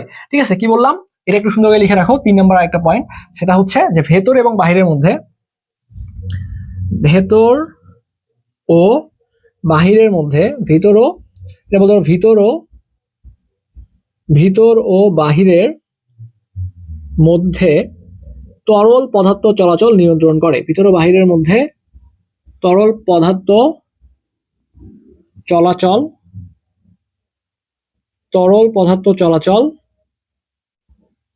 নিয়ন্ত্রণ করে। ভিতর বাহিরের মধ্যে তরল পদার্থ চলাচল নিয়ন্ত্রণ করে। তো এতটুকু জিনিসটা দেখো তো ক্লিয়ার, বুঝতে পারছো কিনা? আমি একটু চেক করি যে বোর্ডে দেখা যাচ্ছে কিনা। ওকে ফাইন, সবগুলো জিনিসই সুন্দরভাবে দেখা যাচ্ছে। তো আমি যে জিনিসটা তোমাদের এখানে পড়াইলাম, দেখো আমাদের কিন্তু একটা জিনিসও মুখস্থ করা লাগবে না। প্রথমত আমি তোমাকে একটা জিনিস পড়াইছি, যে একটা কোষের সবচেয়ে গুরুত্বপূর্ণ অংশ কয়টা বলো তো? একটা না দুইটা? দুইটা। কোনটা ভাইয়া? একটা হচ্ছে কোষ প্রাচীর। এই যে নীল কালার দিয়ে যে প্রাচীরটা তুমি দেখতে পাচ্ছ, এটা হচ্ছে আমাদের সেই কোষ প্রাচীর। প্রথমত কি বলছি, যে এই যে একটা কোষের গুরুত্বপূর্ণ অংশ দুইটা, একটা হচ্ছে কোষ প্রাচীর, আর এই কোষ প্রাচীরটা বাদে এই বাকি ভিতরে যা আছে পুরো অংশটাকে আমরা একত্রে কি বলছি? প্রোটোপ্লাজম বলছি। তাহলে কোষ প্রাচীর প্রাচীর থেকে কি কি পড়লাম? প্রথম কথা হচ্ছে কোষ প্রাচীর, এটা কি জড় পদার্থের তৈরি। ওকে, জড় পদার্থের তৈরি। এবং এই দেখো যে কিছু ছিদ্র ছিদ্র অংশ দেখা যাচ্ছে, এই ছিদ্র ছিদ্র অংশগুলোকে কি বলে? কূপ বলে। সব জায়গায় থাকবে না, কোনো কোনো কোষের প্রাচীর থাকবে। তাহলে কি বলবো? যে কোনো কোনো কোষের প্রাচীরে ছিদ্র থাকে যাকে কূপ বলে। আর এটা কি উদ্ভিদ কোষের একটা গুরুত্বপূর্ণ অংশ। অবশ্যই এটা উদ্ভিদ কোষের একটা গুরুত্বপূর্ণ অংশ। এটা প্রাণী কোষে থাকবে না, প্রাণী কোষে থাকে না। আর কোনো কোনো কোষের প্রাচীরে ছিদ্র থাকে, যে ছিদ্রগুলোকে আমরা কূপ বলি। ওকে, আর কাজ কি বলছি? যে একটা কোষের আকার প্রদান করছে, কোষের ভিতরের অংশগুলোকে রক্ষা করে এবং ভিতর এবং বাহিরের মধ্যে তরল পদার্থ চলাচল নিয়ন্ত্রণ করে। এতটুকু মনে রাখতে পারলে আমাদের কোষ প্রাচীর শেষ। এই যে আমরা কোষ প্রাচীর আলোচনা শেষ করে ফেললাম। এরপরে আরেকটা অংশ আছে প্রোটোপ্লাজম। প্রোটোপ্লাজমটা কি? এই যে দেখো প্রোটোপ্লাজমটা কি বলছি? এই চিত্রের পুরো অংশটাই হচ্ছে প্রোটোপ্লাজম। তো আমি একটু তোমাদের শুরুতে বললাম যে বিজ্ঞানী যখন দেখছে তখন এই অংশটাই কেমন দেখছে তারা? থকথকে জেলির মতো দেখছে, আধা তরল বা অর্ধ তরল থকথকে জেলির মতো দেখছে। তো আমরা যদি একটু এই প্রোটোপ্লাজম কাকে বলে সেটা বলতে চাই, তাহলে আরো দেখো, এটা তো কোষ প্রাচীর। আমি বলছি কোষ প্রাচীরের ভিতরের অংশটা প্রোটোপ্লাজম, এভাবে বলা যায় না? ভিতরটাকে আবার বলা হয় অভ্যন্তরীণ, বইয়ের ভাষায় এটাকে বলা হয় অভ্যন্তরীণ। তুমি বলতে পারবা যে কোষ প্রাচীরের ভিতরে পাতলা এই যে একটা পর্দা দেখা যাচ্ছে না, এই যে একটা পর্দা, এই যে একটা পর্দা, ঠিক আছে? এটা ছিল কিন্তু কোষ প্রাচীর। এই অংশটা কিন্তু হচ্ছে তোমার, এই অংশটা কিন্তু হচ্ছে বলতো কি, এই অংশটা হচ্ছে কোষ ঝিল্লি। এই অংশটা হচ্ছে তোমাদের কোষ ঝিল্লি। এই যে মাঝের যে অংশটা দেখতে পাচ্ছ, মাঝের অংশটা, এই যে মাঝের যে অংশটা, আমি একটু লিখে দিই তোমাদেরকে, একটু সুন্দর করে লিখে দেই। এই মাঝের যে অংশটা, ঠিক আছে, এটাকে বলা হয় কোষ ঝিল্লি বলা হয়। এটাকে কি বলা হয়? এটাকে এটাকে কোষ ঝিল্লি বলা হয়। এই মাঝের অংশটা হচ্ছে কোষ ঝিল্লি। আর একদম কালো কালার দিয়ে যে ভিতরের যে অংশটা, ঠিক আছে, এটাকে বলা হয় আবার প্লাজমা মেমব্রেন বলা হয়। ঠিক আছে, এটাকে বলা হয় প্লাজমা মেমব্রেন। এই যে একদম ভিতরের যে অংশটা, এটাকে বলা হয় plasma membrane. Plasma plasma membrane, ঠিক আছে।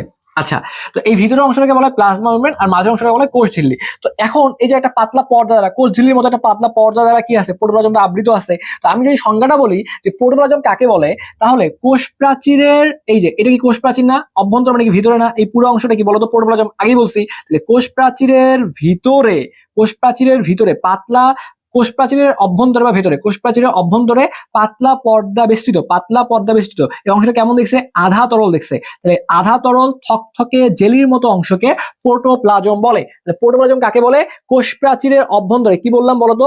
যে কোষ প্রাচীরের অভ্যন্তরে পাতলা পর্দা বেষ্টিত। এই যে কোষ প্রাচীরের অভ্যন্তরে পাতলা পর্দা বেষ্টিত কিসের ন্যায়? জেলির ন্যায় থকথকে। এই পুরো অংশটাকে দেখছে জেলির ন্যায় থকথকে। এই পুরো অংশটাকে বলা হচ্ছে আধা তরল বস্তুটিকে প্রোটোপ্লাজম বলে। কোষ প্রাচীর কাকে বলছি? যে কোষ প্রাচীর বাইরের যে অংশটা ছিল এটা কোষ প্রাচীর। এই কোষ প্রাচীর বাদে ভিতরের পুরো অংশটা হচ্ছে প্রোটোপ্লাজম। এজন্যই বলছি যে কোষ প্রাচীরের ভিতরে, এই যে কোষ প্রাচীর, এটা এই কোষ প্রাচীরের ভিতরে পাতলা পর্দা দ্বারা আবৃত, এই যে পাতলা একটা পর্দা দ্বারা, এই যে লাল কালার যেটা দেখতেছো, এটা দ্বারা আবৃত। কোষ প্রাচীরের ভিতরে পাতলা পর্দা দ্বারা আবৃত জেলির ন্যায় থকথকে। কিসের ন্যায়?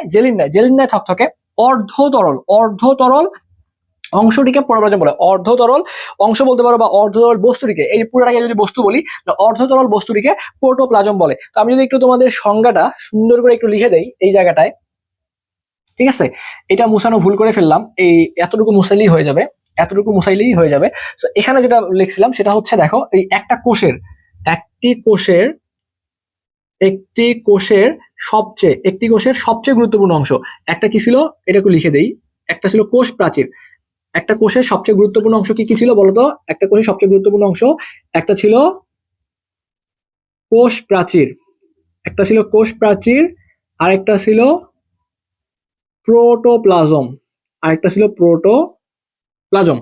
কোষের সবচেয়ে গুরুত্বপূর্ণ অংশ দুইটা ছিল, একটা কোষ প্রাচীর আর একটা হচ্ছে প্রোটোপ্লাজম। ওকে, এখন আমরা কোষ প্রাচীর আগে পড়ে ফেলছি। এবার আমরা কি পড়তেছি? এবার আমরা পড়তেছি হচ্ছে প্রোটোপ্লাজম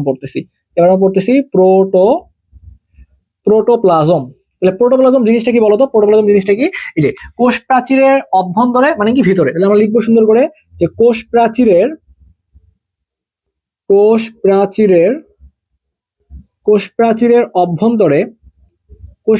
অভ্যন্তরে কি দ্বারা আবৃত? পাতলা পর্দা দ্বারা আবৃত। এই জন্য বললাম যে কোষ প্রাচীরের অভ্যন্তরে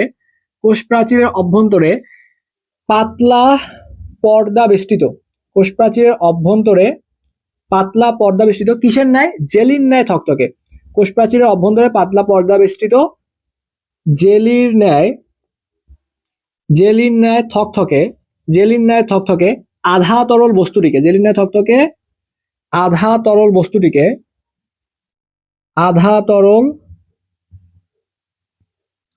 তরল বস্তুটিকে প্রোটোপ্লাজম বলে। প্রোটোপ্লাজম বলে। তাহলে এই সংজ্ঞাটা কি মুখস্থ হয়েছে আমাদের, যে প্রোটোপ্লাজম কাকে বলে আমাদের কি মুখস্থ করতে হবে না? এই যে কিভাবে, এই যে কোষ প্রাচীরের অভ্যন্তরে এই যে পাতলা পর্দা দেখা যাচ্ছে, এই জন্যই বললাম যে কোষ প্রাচীরের অভ্যন্তরে পাতলা পর্দা দ্বারা আবৃত এই পুরো অংশটা কেমন দেখছে, থকথকে জেলির মতো দেখছে। এই জন্য বললাম যে থকথকে জেলির মতো অংশকে প্রোটোপ্লাজম বলে। আশা করি এটা বুঝতে পারছো। এখন দেখো এই প্রোটোপ্লাজমের অংশ আছে তিনটা। প্রোটোপ্লাজমের অংশ কয়টা? তিনটা। প্রোটোপ্লাজমের অংশ তিনটা। একটা হচ্ছে এই যে কোষ ঝিল্লি, ভিতরের যে অংশটা দেখতে পাচ্ছ না, এটাকে কি বলছি? কোষ ঝিল্লি বলছি। তো এইটা এক নম্বর হচ্ছে কোষ ঝিল্লি, এক নম্বর হচ্ছে কোষ ঝিল্লি, ঠিক আছে।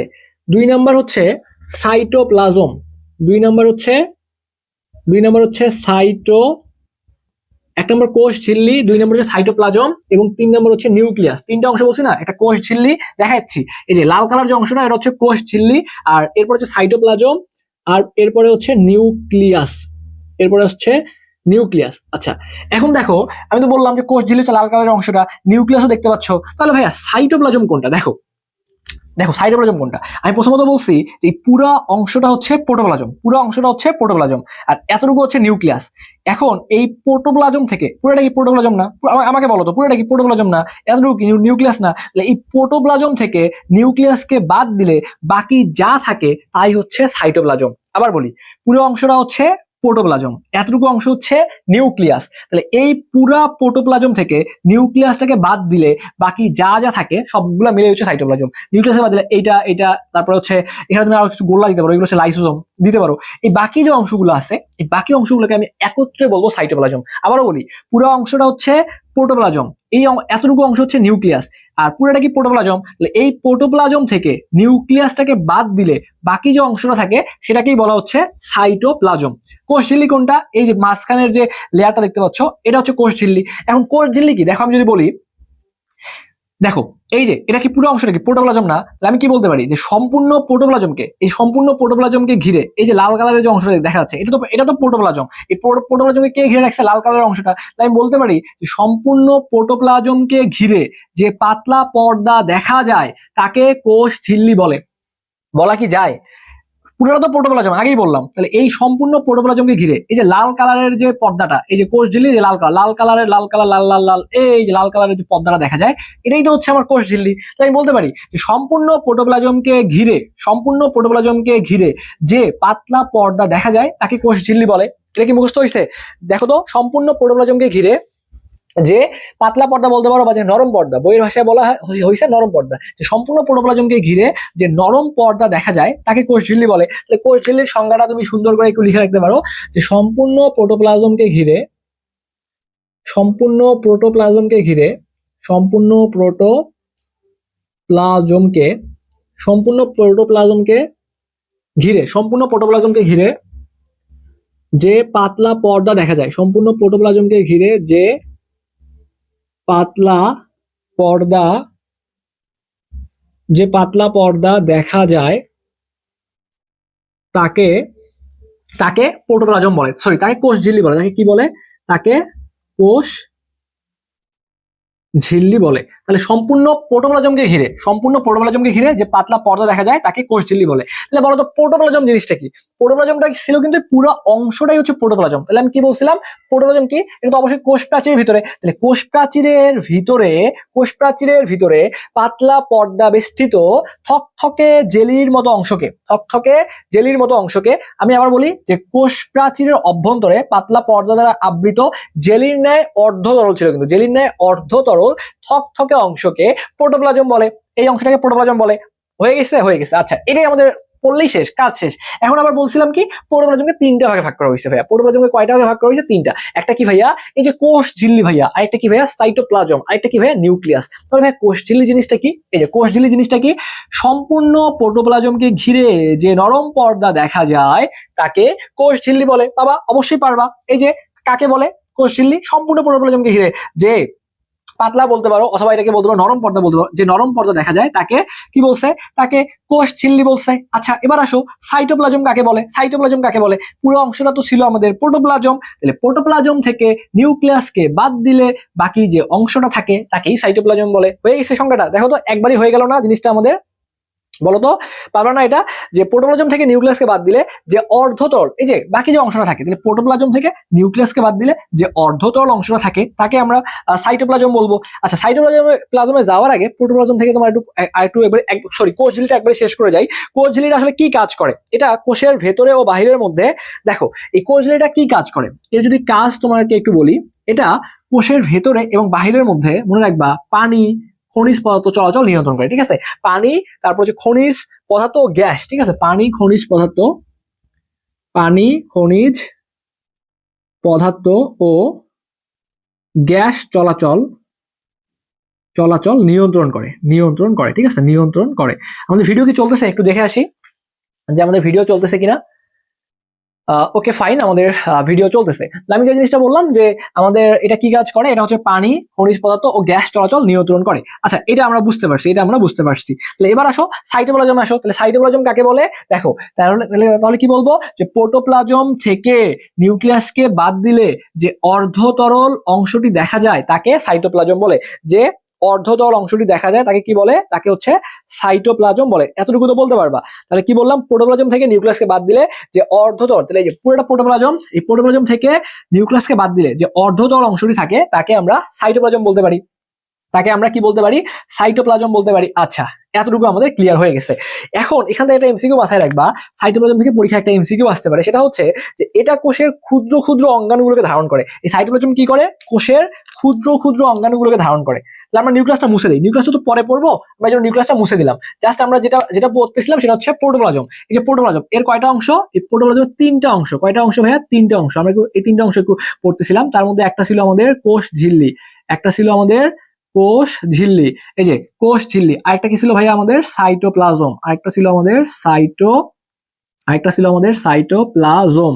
আরেকটা কি ছিল আমাদের নিউক্লিয়াস। নিউক্লিয়াস। এই তিনটা, কোষ ঝিল্লি, প্রোটোপ্লাজম এবং কোষ ঝিল্লি, সাইটোপ্লাজম, এটা হচ্ছে নিউক্লিয়াস। তো আমরা এই যে প্রোটোপ্লাজমের মধ্যে আমরা কি পড়লাম, কোষ ঝিল্লি পড়ে ফেলছি। কোষ ঝিল্লি যে বাহিরের যে অংশটা, মানে প্রোটোপ্লাজমকে ঘিরে যে পাতলা পর্দা দেখা যায়, যে নরম পর্দা দেখা যায়, তাকে কোষ ঝিল্লি বলে। আর সাইটোপ্লাজম কোনটা, প্রোটোপ্লাজম থেকে নিউক্লিয়াসকে বাদ দিলে যে অর্ধতল অংশটি থাকে তাকে সাইটোপ্লাজম বলে। তো এই সংজ্ঞাটা চাইলে লিখে নিবা, আমার কথাগুলো শুনে একটু লিখে নাও। সাইটোপ্লাজম কাকে বলে, যে সাইটোপ্লাজম কাকে বলে, প্রোটোপ্লাজম থেকে, এই যে প্রোটোপ্লাজম থেকে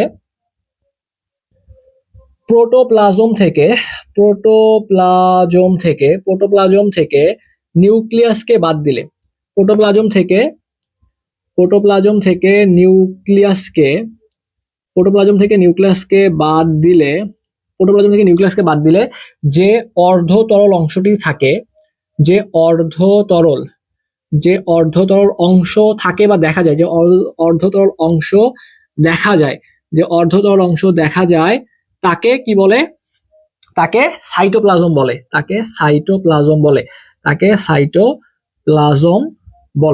তাহলে প্রোটোপ্লাজম থেকে নিউক্লিয়াসকে বাদ দিলে, যে অর্ধতরল অংশ থাকে তাকে সাইটোপ্লাজম বলে। তো সাইটোপ্লাজম কি বলছে, যে এরা ক্ষুদ্র ক্ষুদ্র অঙ্গাণুগুলোকে ধারণ করে। যদি পরীক্ষা এমসিকিউ আসে নিচের কোনটা কোষের ক্ষুদ্র ক্ষুদ্র অঙ্গাণুগুলোকে ধারণ করে, তাহলে এই সাইটোপ্লাজম কি করে, কোষের ক্ষুদ্র ক্ষুদ্র অঙ্গাণুগুলো ধারণ করে। ক্ষুদ্র ক্ষুদ্র অঙ্গাণু ধারণ করে। অঙ্গাণুগুলোকে ধারণ করে। এখন ভাইয়া এই জিনিসটা তো বুঝলাম না, যে সাইটোপ্লাজম কোষের ক্ষুদ্র ক্ষুদ্র অঙ্গাণুগুলোকে আবার কিভাবে ধারণ করে। দেখো আমি তোমাকে ক্লিয়ার করে দিচ্ছি।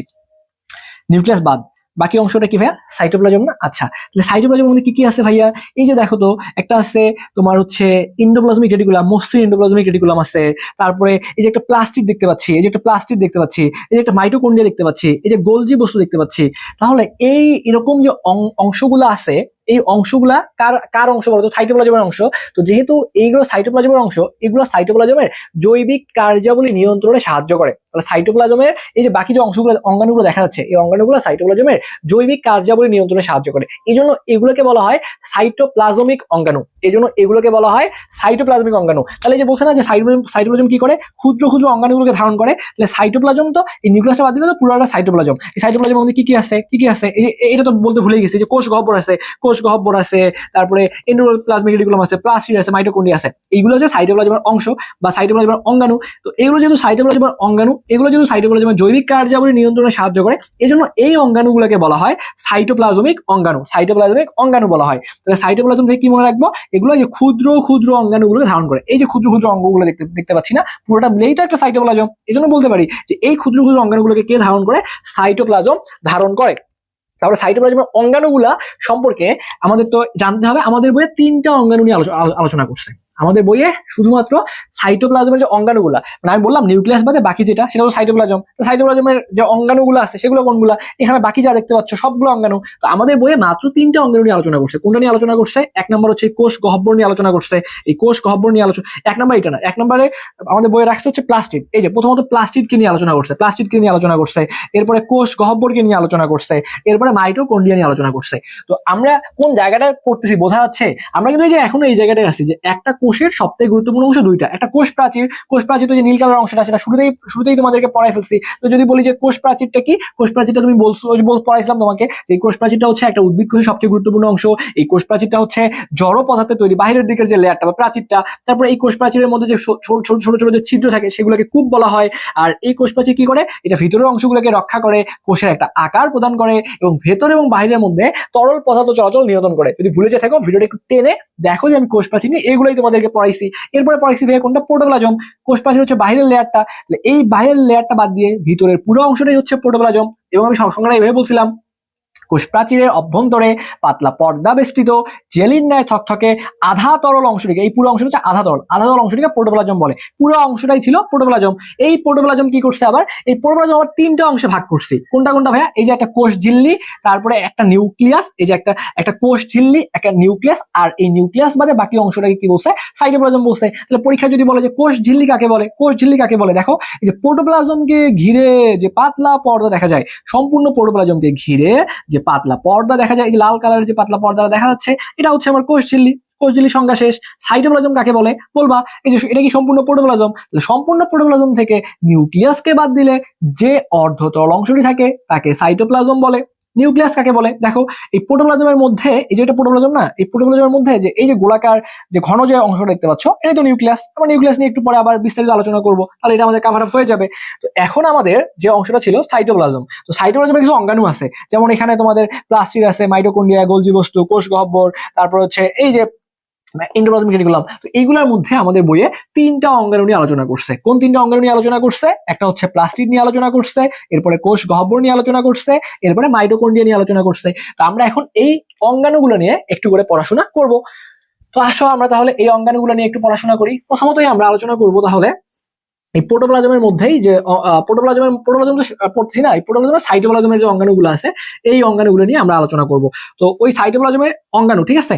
এবার আমরা কি পড়তেছি? ওই সাইটোপ্লাজমের মধ্যে সাইটোপ্লাজমিক অঙ্গাণু, সাইটোপ্লাজমিক সাইটোপ্লাজমিক সাইটোপ্লাজমিক অঙ্গাণু, সাইটোপ্লাজমিক কি বলতো? অঙ্গাণু নিয়ে পড়বো।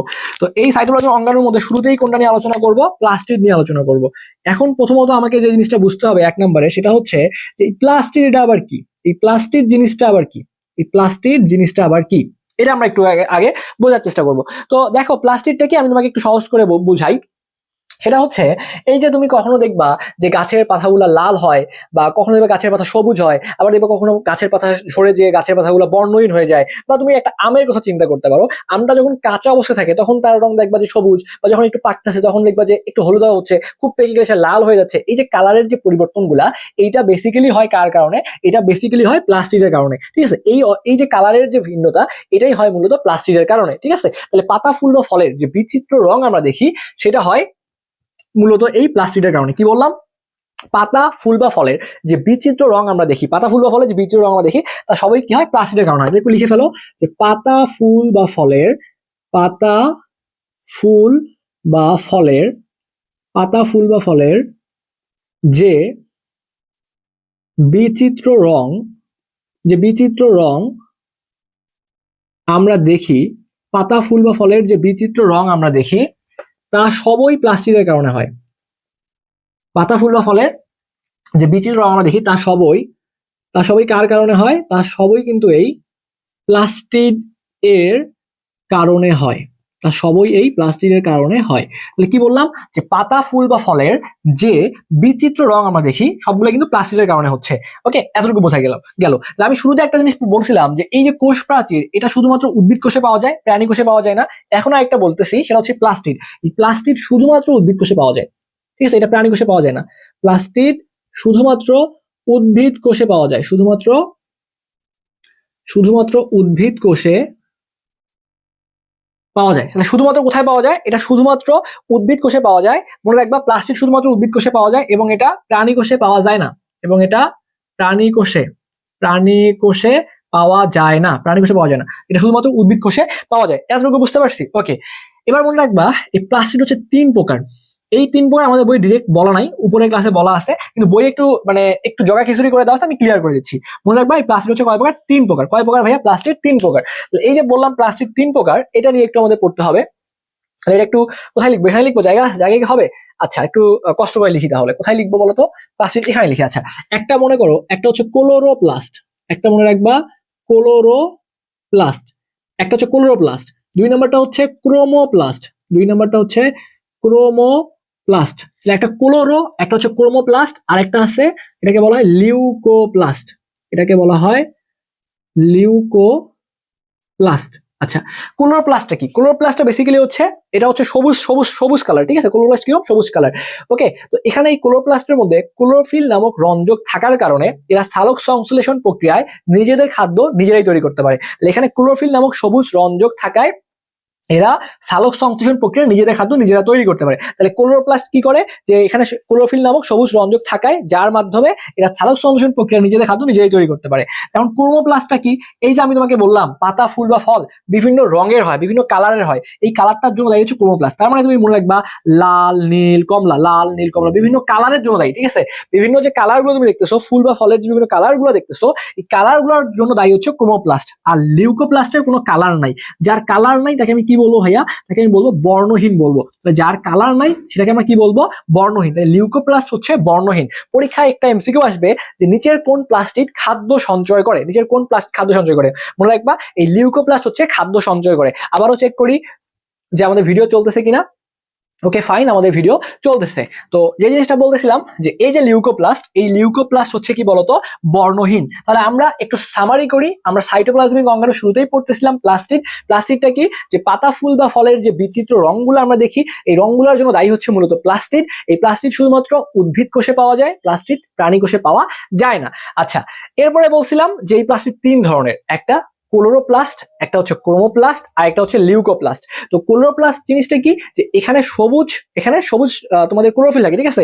এখানে ক্লোরোফিল নামক সবুজ রঞ্জক থাকে, মানে ক্লোরোপ্লাস্ট বেসিক্যালি সবুজ, এবং এখানে ক্লোরোফিল নামক সবুজ রঞ্জক থাকে, যার কারণে এরা নিজেরাই খাদ্য তৈরি করতে পারে সালোক সংশ্লেষণ প্রক্রিয়ার মাধ্যমে। তারপর যদি বলে যে ভাইয়া ক্রোমোপ্লাস্ট জিনিসটা কি, যে এই যে আমরা বললাম যে পাতা, ফুল বা ফল যে বিভিন্ন কালার হচ্ছে, এই কালারগুলোর জন্য দায়ী হচ্ছে আমাদের ক্রোমোপ্লাস্ট। আর লিউকোপ্লাস্ট কি? লিউকোপ্লাস্ট হচ্ছে বর্ণহীন, এরা খাদ্য সঞ্চয় ভূমিকা রাখে। যদি পরীক্ষায় এমসিকিউ আসে যে খাদ্য সঞ্চয় ভূমিকা রাখে কে, অবশ্যই মনে রাখবা লিউকোপ্লাস্ট। এই লিউকোপ্লাস্ট খাদ্য সঞ্চয় ভূমিকা রাখে, এটা এমসিকিউর জন্য খুবই গুরুত্বপূর্ণ। খাদ্য সঞ্চয় এরা ভূমিকা রাখে। এখন এই যে আমরা প্লাস্টিড পড়লাম, এই প্লাস্টিডের একটু চিত্রটা আমাদের জন্য একটু ইম্পর্টেন্ট। পরীক্ষায় আমাদের অনেক সময় প্লাস্টিডের চিত্র আঁকতে বলতে পারে, ঠিক আছে? তো আমি তোমাদের একটু প্লাস্টিডের একটু চিত্রটা একটু এঁকে দেখাবো, যে প্লাস্টিডটা আসলে দেখো। একটু যদি চিত্রটা তোমাদেরকে আঁকায় দেখাই, একটু প্লাস্টিডের আমরা একটু চিত্রটা এখন আঁকবো। তো আমি একটু এটা মুছাই নিচ্ছি। একটু মুছাই নিয়ে আমি প্লাস্টিডের চিত্রটা তোমাদেরকে একটু দেখাই, যে প্লাস্টিডটা আসলে দেখতে কেমন। পরীক্ষা আসলে কিভাবে আঁকবো সেটা। পরীক্ষা আসলে প্রথমত যে কাজটা করব, প্রথমত হচ্ছে 2টা গোল্লা দিব, ঠিক আছে? এইভাবে, এই যে একটা গোল্লা দিব, ঠিক আছে? এইভাবে একটা গোল্লা দিলাম, এইভাবে একটা গোল্লা দিলাম, ফাইন।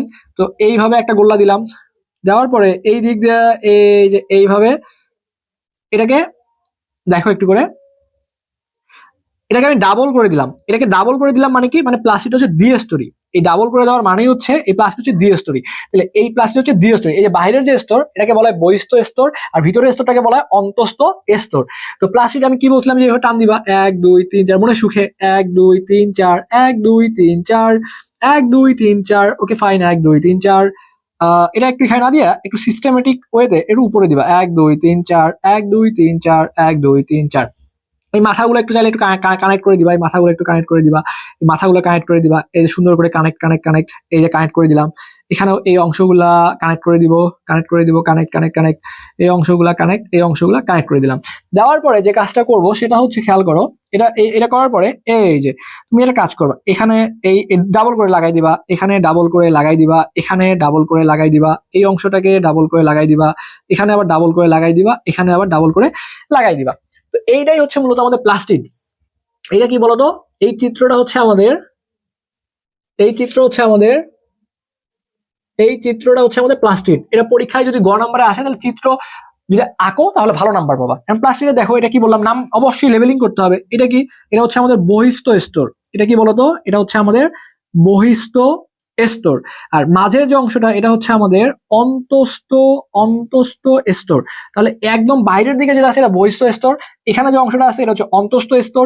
এই যে অংশটুকু দেখতে পাচ্ছ, এই পুরো অংশগুলো থাইলয়েড বলা হয়। আর পুরো অংশটাকে মিলে বলা হয়, এটাকে গ্রানাম বলা হয়। গ্রানাম বলা হয়। কি বলা হয় এটাকে, এটাকে তোমাদের সরি, এটাকে গ্রানাম বলা হয়। হ্যাঁ, এই অংশটাকে গ্রানাম বলা হয়, এই অংশটাকে তোমাদের গ্রানাম বলা হয়। আর এই যে নালীগুলো দেখতেছো, নালীগুলা, এই নালীগুলোকে বলা হয় এস্ট্রোমা। এই নালীগুলোকে বলা হয় এস্ট্রোমা ল্যামেলি। এগুলোকে বলা হয় এস্ট্রোমা এস্ট্রোমা এস্ট্রোমা ল্যামেলি। এগুলোকে বলা হয় এস্ট্রোমা ল্যামেলি। আর এখানে যে কিছু ফোটা ফোটা ফোটা ফোটা ফোটা ফোটা ফোটা ফোটা ফোটা ফোটা এইভাবে দিবা, dot dot dot dot dot dot করে দিবা, কিছু ফোটা ফোটা অংশ দিবা। ঠিক আছে, এই যে ফোটা ফোটা কিছু অংশ দিলা, এই ফোটা ফোটা অংশগুলোকে বলা হয় এস্ট্রোমা বলা হয়। এই যে ফোটা ফোটা যে অংশগুলো দিলা, এই ফোটা ফোটা অংশগুলোকে কি বলা হয়, এই যে ফোটা ফোটা অংশগুলো দিলা, এই ফোটা ফোটা অংশগুলোকে এস্ট্রোমা বলা হয়। এই ফোটা ফোটা অংশগুলোকে কি বলা হয়, এস্ট্রোমা বলা হয়। এটা হচ্ছে একটা প্লাস্টিকের চিত্র আমরা দেখলাম। বাইরেরটা হচ্ছে বহিস্থ স্তর, এটা হচ্ছে অন্তস্থ স্তর। এই অংশটা, এই যে পুরো এই অংশটাকে বলছি গ্রানাম।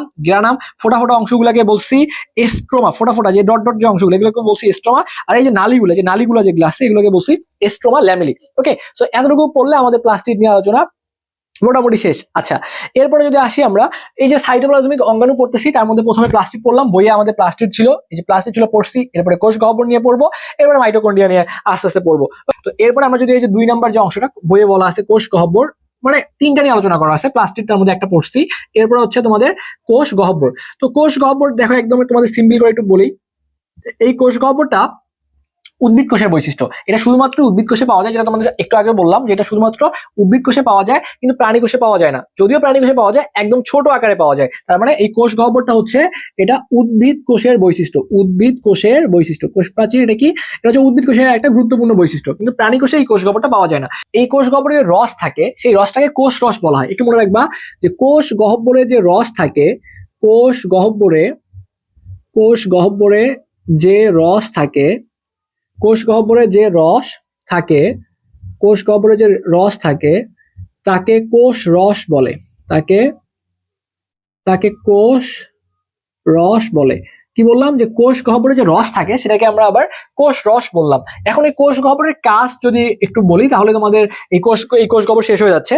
তো এই কোষ গহ্বর হচ্ছে কোষের আধার হিসেবে কাজ করে। পরীক্ষা যদি এমসিকিউ আসে যে কোষের আধার হিসেবে কাজ করে কে, তাহলে মনে রাখবা যে কোষের আধার হিসেবে কাজ করে এই কোষ গহ্বর। কোষ গহ্বর কি করে, প্রথম কথা হচ্ছে যে কোষের আধার হিসেবে কাজ করে। কি করে, যে কোষের আধার হিসেবে এই কোষ গহ্বর হচ্ছে কোষের আধার হিসেবে কাজ করে। এটা হচ্ছে 1 নাম্বার পয়েন্ট। এবং 2 নাম্বার পয়েন্ট মনে রাখবা যে কোষের মধ্যে যদি কোনো রকমের চাপ আসে, ঠিক আছে, কোষের মধ্যে কোনো রকমের চাপ এলে তা নিয়ন্ত্রণ করেও কিন্তু এই কোষ প্রাচীর। তাহলে কোষের মধ্যে কোনো রকমের চাপ এলে, কোষের মধ্যে কোনো চাপ এলে, কোষের মধ্যে কোনো চাপ এলে তা কে নিয়ন্ত্রণ করে, মনে রাখবা কোষের মধ্যে কোনো চাপ এলে তা নিয়ন্ত্রণ করে কিন্তু এই কোষ গহ্বর। তাহলে আমরা যেটা বললাম যে কোষ গহ্বর এটা হচ্ছে উদ্ভিদ কোষের বৈশিষ্ট্য। প্রাণী কোষে যদিও থাকে না, যদি থাকে তাহলে একদম ছোট আকারে থাকবে। কোষ গহ্বরের মধ্যে যে রস থাকে সেই রসটাকে কোষ রস বলা হয়। আর কাজ যদি বলি, তাহলে পরীক্ষা এমসিকিউ আকারে যদি আসে যে কোষের আধার হিসেবে কাজ করে কে, তাহলে মনে রাখবা যে কোষের আধার হিসেবে কাজ করে কোষ গহ্বর। আবার যদি বলে যে কোষের মধ্যে কোনো চাপ, এটাও খুবই গুরুত্বপূর্ণ একটা এমসিকিউ, কোষের মধ্যে যে কোনো চাপ এলে তা নিয়ন্ত্রণ করে, নিয়ন্ত্রণ করে কোষ গহ্বর। তাহলে আমরা প্লাস্টিড নিয়ে পড়াশোনা করলাম, আমরা কোষ গহ্বর নিয়ে পড়াশোনা করলাম। এবার আমরা একটু করে মাইটোকন্ড্রিয়া নিয়ে পড়াশোনা করবো। আর কোষ গহ্বরের চিত্র কোনটা, যে এটা হচ্ছে কোষ গহ্বরের চিত্র। ঠিক আছে, এই যে এইভাবে তুমি যদি দাও, এই যে এইভাবে দিলে এটা হচ্ছে একটা কোষ গহ্বরের চিত্র। আচ্ছা, এরপরে আমরা একটু করে মাইটোকন্ড্রিয়া নিয়ে একটু পড়াশোনা করি। সো আমরা এবার একটু করে মাইটোকন্ড্রিয়া নিয়ে আসো একটু করে পড়ি। কি নিয়ে পড়বো এবার আমরা আমরা হচ্ছে মাইটোকন্ড্রিয়া নিয়ে পড়বো। তো দেখো মাইটোকন্ড্রিয়াটা যদি একটু পড়ি আমরা আমরা এবার একটু করে পড়বো, সেটা হচ্ছে মাইটোকন্ড্রিয়া। মাইটোকন্ড্রিয়া, দেখো মাইটোকন্ড্রিয়া। এখন এই যে মাইটোকন্ড্রিয়া জিনিসটা কি, দেখো একটু ভালো মতো দেখো মাইটোকন্ড্রিয়া কি। তো প্রথমত হচ্ছে আমরা একটু চিত্রটা একটু দেখার চেষ্টা করি, মাইটোকন্ড্রিয়ার চিত্রটা যদি একটু দেখার চেষ্টা করি। প্রথমত তুমি হচ্ছে এইভাবে একটা গোল্লা দিবা, গোল্লাটা দেওয়া ঠিকঠাক হইলো না, একটু সুন্দর করে গোল্লা দিতে হবে। তুমি হচ্ছে এইভাবে একটা গোল্লা দিবা, এইভাবে একটা গোল্লা দিলা, একটা গোল্লা দিলা, দেওয়ার পরে এখানে ফোটা ফোটা দিয়ে নিতে পারো চাইলে, 1 2 3 4। এই যে 1 2 3 4 5 6 দাঁতের মতো অংশ, তারপরে নামাই দিবা। এই যে 1 2 3 4 5 6 7 8 9। এই যে জাস্ট এইভাবে দাঁতের মতো করে অংশ দিতে যদি পারো, তাহলে এটাই একটা তোমার মাইটোকন্ড্রিয়ার চিত্র হয়ে যাবে। এই মাইটোকন্ড্রিয়ার এই বাইরের দিকের যে অংশটা, এটাকে বলা হয় বহিস্থ স্তর, এটাকে বলা হয় বহিস্থ স্তর। আর এই ভিতরের দিকের যে অংশটা, এটাকে বলা হয় অন্তস্থ স্তর, এটাকে বলা হয় অন্তস্থ স্তর। তার মানে এটা হলো বাইরের স্তর, মানে বহিস্থ স্তর, এই অংশটা হচ্ছে অন্তস্থ স্তর, ঠিক আছে। এই যে তুমি দেখতেছো যে এই যে ভাঁজ ভাঁজ যে অংশগুলা, এই ভাঁজ ভাঁজ অংশগুলাকে বলা হয়, দেখো এই ভাঁজ ভাঁজ অংশগুলোকে বলা হয় কি বলা হয় বলতো, ক্রিস্টি বলা হয়। এই ভাঁজ ভাঁজ অংশগুলোকে বলা হয় ক্রিস্টি, এই ভাঁজ ভাঁজ অংশগুলোকে বলা হয় ক্রিস্টি বলা হয়। আচ্ছা, এরপরে আমরা এই যে এগুলো ক্রিস্টি বললাম, এই ক্রিস্টির গায়ে আমরা কিছু গোল্লা গোল্লা দিব, আমরা কিছু এখানে গোল্লা গোল্লা দিব ক্রিস্টির গায়ে। এই যে একটা গোল্লা গোল্লা গোল্লা গোল্লা, এখানে গোল্লা, এই যে এরকম মনের খুশিতে যতগুলো পারো এই ক্রিস্টি গুলার গায়ে এরকম গোল্লা দিলা। এই গোল্লাগুলাকে বলা হয়, এই গোল্লাগুলাকে বলা হয় অক্সিসোম বলা হয়। এই গোল্লাগুলাকে অক্সিজম, ঠিক আছে। এই গোল্লাগুলোকে কি বলা হয় বলতো, এই গোল্লাগুলোকে অক্সিজম বলা হয়, এই গোল্লাগুলোকে অক্সিজম বলা হয়। আচ্ছা, এরপরে আরেকটা জিনিস দিয়ে আমাদের মাইটোকন্ড্রিয়া শেষ হয়ে যাবে, সেটা দেখো কি, এখানে যেরকম কিছু ডটেড অংশ দিব, এই যে কিছু ডট ডট দিব, ইচ্ছা মতো কিছু ডট ডট দিব। তো এই যে ডট ডট গুলো দিলাম, এই ডট ডট গুলাকে বলা হয় ম্যাট্রিক্স বলা হয়। এই ডট ডট গুলাকে কি বলা হয়, এই ডট ডট গুলাকে ম্যাট্রিক্স বলা হয়। তো একটু খেয়াল করো, এখন যদি মাইটোকন্ড্রিয়ার বর্ণনা যদি পরীক্ষায় আমি লিখতে চাই, দেখো মাইটোকন্ড্রিয়া কয় স্তর বিশিষ্ট, 2 স্তর বিশিষ্ট। কিভাবে, এই যে একটা বাহিরের স্তর আর একটা যে ভিতরের স্তর। দেখো যে বহিস্থ স্তর একটা মানে এটা বাহিরের স্তর, আর অন্তস্থ স্তর মানে কি ভিতরের স্তর। মাইটোকন্ড্রিয়া 2 স্তর বিশিষ্ট। কয় স্তর বিশিষ্ট, 2 স্তর বিশিষ্ট। বাহিরের স্তরটা দেখো সুন্দর না, একদম সুন্দর করে গেছে, তার মানে কি এটাকে মসৃণ বলা যায় না। বাহিরের স্তরটা কি বলা যায়, বাইরের স্তরটাকে মসৃণ বলা যায় না, অবশ্যই বলা যায়। আর ভিতরের যে স্তরটা দেখো তো, এই যে খাঁজ কাটা, খাঁজ ভাঁজের মতো একটা অংশ দেখা যাচ্ছে, তাহলে আমি বলতে পারবো যে ভিতরের স্তরটা হচ্ছে ভাঁজযুক্ত বলা যায়। আর এই মাইটোকন্ড্রিয়াটা তো আমার হতে পারে গোলা, এটা তোমার দণ্ডাকার হইতে পারে, ঠিক আছে। তারপর বৃত্তাকার হইতে পারে, তারকাকার হইতে পারে। কি হইতে পারে, এটা দণ্ডাকার হইতে পারে, মাইটোকন্ড্রিয়া দণ্ডাকার হইতে পারে, এটা বৃত্তের মতো হইতে পারে, বৃত্তাকার হইতে পারে, এবং এটা তারকাকারও হইতে পারে, কারো হইতে পারে। দণ্ডাকার বৃত্তাকার এবং হচ্ছে তারকাকার হইতে পারে। আচ্ছা, এখন কথা হচ্ছে, এখন দেখো আমাদের মনে করো বাসা বাড়িতে কি হয় বলতো, যে বাসা বাড়িতে বিভিন্ন রুম থাকে, বিভিন্ন ঘর থাকে। তো এই ঘরগুলোর মধ্যে যে লাইট জ্বলে, ফ্যান জ্বলে, এগুলোর সাপ্লাই কে দেয়, এগুলোর সাপ্লাই দেয় বিদ্যুতের সাপ্লাইটা দেয়, কারেন্টের সাপ্লাইটা দেয়। তেমনই ভাবে এই যে কোষের যে ক্রিয়া বিক্রিয়াগুলো ঘটতেছে, এই ক্রিয়া বিক্রিয়াগুলো ঘটার জন্য শক্তির প্রয়োজন, সেই শক্তিটা সাপ্লাই দেয় মূলত মাইটোকন্ড্রিয়া। এখানে যত ধরনের বিদ্যুতের প্রয়োজন হবে সব জায়গায় বিদ্যুতের সাপ্লাই দেয় এই একমাত্র ব্যক্তি, তার নাম হচ্ছে মাইটোকন্ড্রিয়া। এই মাইটোকন্ড্রিয়া সব জায়গায় কারেন্ট বা বিদ্যুৎ সাপ্লাই দেয়, এবং এই মাইটোকন্ড্রিয়ার মধ্যে কোষের সকল ক্রিয়া বিক্রিয়া ঘটে। মাইটোকন্ড্রিয়ার মধ্যে কোষের সকল ক্রিয়া বিক্রিয়া ঘটে, মানে মাইটোকন্ড্রিয়ার মধ্যে মানে কি, এর অভ্যন্তরে, এর ভিতরে। তার মানে এই মাইটোকন্ড্রিয়ার ভেতরে কোষের সকল ক্রিয়া বিক্রিয়া ঘটে, মাইটোকন্ড্রিয়ার ভিতরে কোষের সকল ক্রিয়া বিক্রিয়া ঘটে, এবং এরা শ্বসন প্রক্রিয়ার মাধ্যমে, এবং এই মাইটোকন্ড্রিয়া শ্বসন প্রক্রিয়ার মাধ্যমে কি করে, শক্তি উৎপন্ন করে। এবং এরা শ্বসন কোন প্রক্রিয়া, এই যে এখানে লিখে রাখো, মাইটোকন্ড্রিয়া কি করে, এরা শ্বসন প্রক্রিয়ার মাধ্যমে শক্তি উৎপন্ন করে। কোন প্রক্রিয়া বলতো, এটা হচ্ছে শ্বসন প্রক্রিয়ার মাধ্যমে, শ্বসন প্রক্রিয়া, এই শ্বসন প্রক্রিয়ার মাধ্যমে এরা শক্তি উৎপন্ন করে। এজন্য এই মাইটোকন্ড্রিয়াকে কোষের পাওয়ার হাউস বা শক্তিঘর বলা হয়। পরীক্ষায় একটা প্রশ্ন বারবারই আসে যে মাইটোকন্ড্রিয়াকে কেন, তোমার পরীক্ষা 100% আসবে, যে মাইটোকন্ড্রিয়াকে কেন কোষের শক্তিঘর বলা হয়, ঠিক আছে। মাইটোকন্ড্রিয়াকে কেন কোষের শক্তির আধার বা পাওয়ার হাউস বলা হয়, মাইটোকন্ড্রিয়া কেন পাওয়ার হাউস বলা হয়, তুমি সুন্দর করে লিখবা যে মাইটোকন্ড্রিয়া 2 স্তর বিশিষ্ট, বাইরের স্তরটাকে বাইরের স্তরটা হচ্ছে মসৃণ, ভেতরের স্তরটা হচ্ছে খাস খাস যুক্ত। এটা দণ্ডাকার, তারকাকার বা বৃত্তাকার হইতে পারে। এই মাইটোকন্ড্রিয়ার মধ্যে কোষের সকল ক্রিয়া বিক্রিয়া, কি বলছিলাম, যেখানে কোষের সকল ক্রিয়া বিক্রিয়া ঘটে, বলবা যে এর ভিতরে কোষের সকল ক্রিয়া বিক্রিয়া ঘটে, এবং এবং এখানে শ্বসন প্রক্রিয়া কি হয়, শক্তি উৎপন্ন হয়, এবং এখানে শ্বসন প্রক্রিয়ার মাধ্যমে শক্তি উৎপন্ন করতে পারে। তাই মাইটোকন্ড্রিয়াকে কোষের পাওয়ার হাউস বা শক্তিঘর বলা হয়। তাই কোষের যে গুরুত্বপূর্ণ অংশ ছিল দুইটা, এর মধ্যে কোষ প্রাচীর প্রথমে আলোচনা করছি, প্রোটোপ্লাজমের মধ্যে কোষঝিল্লি ছিল, যেটা আমরা অলরেডি আলোচনা করে ফেলেছি। এই যে সাইটোপ্লাজম নিয়ে আলোচনা মাত্র শেষ করলাম, সাইটোপ্লাজমের যে অঙ্গাণুগুলো ছিল সেগুলোর মাধ্যমে। এরপরে দেখো আমাদের সর্বশেষ নিউক্লিয়াস বাকি রয়েছে। আমরা যদি এই নিউক্লিয়াসটা ভালো মতো পড়ে ফেলতে পারি, তাহলে কিন্তু আমাদের এই পুরো চ্যাপ্টারটা শেষ হয়ে যাবে। তো আমরা এবার একটু করে এই নিউক্লিয়াসটা সুন্দরভাবে পড়ে ফেলবো, আচ্ছা, তো এই নিউক্লিয়াসটা পড়লেই আমাদের শেষ হয়ে যাবে। দেখো, তো আমাদের এই যে এই প্রোটোপ্লাজমের মধ্যে, এটা কি আমাদের প্রোটোপ্লাজম না? এই প্রোটোপ্লাজমের ভিতরে ভাসমান গোলাকার এই যে ঘনবস্তুটা দেখা যাচ্ছে, এই ঘনবস্তুটাকেই কিন্তু নিউক্লিয়াস বলতেছি আমরা। তাহলে এটা কি প্রোটোপ্লাজম, পুরো অংশটা প্রোটোপ্লাজম। এই প্রোটোপ্লাজমের ভেতরে ভাসমান গোলাকার ঘনবস্তুকে নিউক্লিয়াস বলে। প্রোটোপ্লাজমের ভিতরে ভাসমান গোলাকার ঘনবস্তুকে নিউক্লিয়াস বলে। তাহলে নিউক্লিয়াস কাকে বলে যদি লিখে ফেলি, তাহলে প্রোটোপ্লাজমের ভিতরে, দেখো প্রোটোপ্লাজমের ভিতরে ভাসমান গোলাকার বস্তুকে নিউক্লিয়াস বলে। প্রোটোপ্লাজমের ভিতরে ভাসমান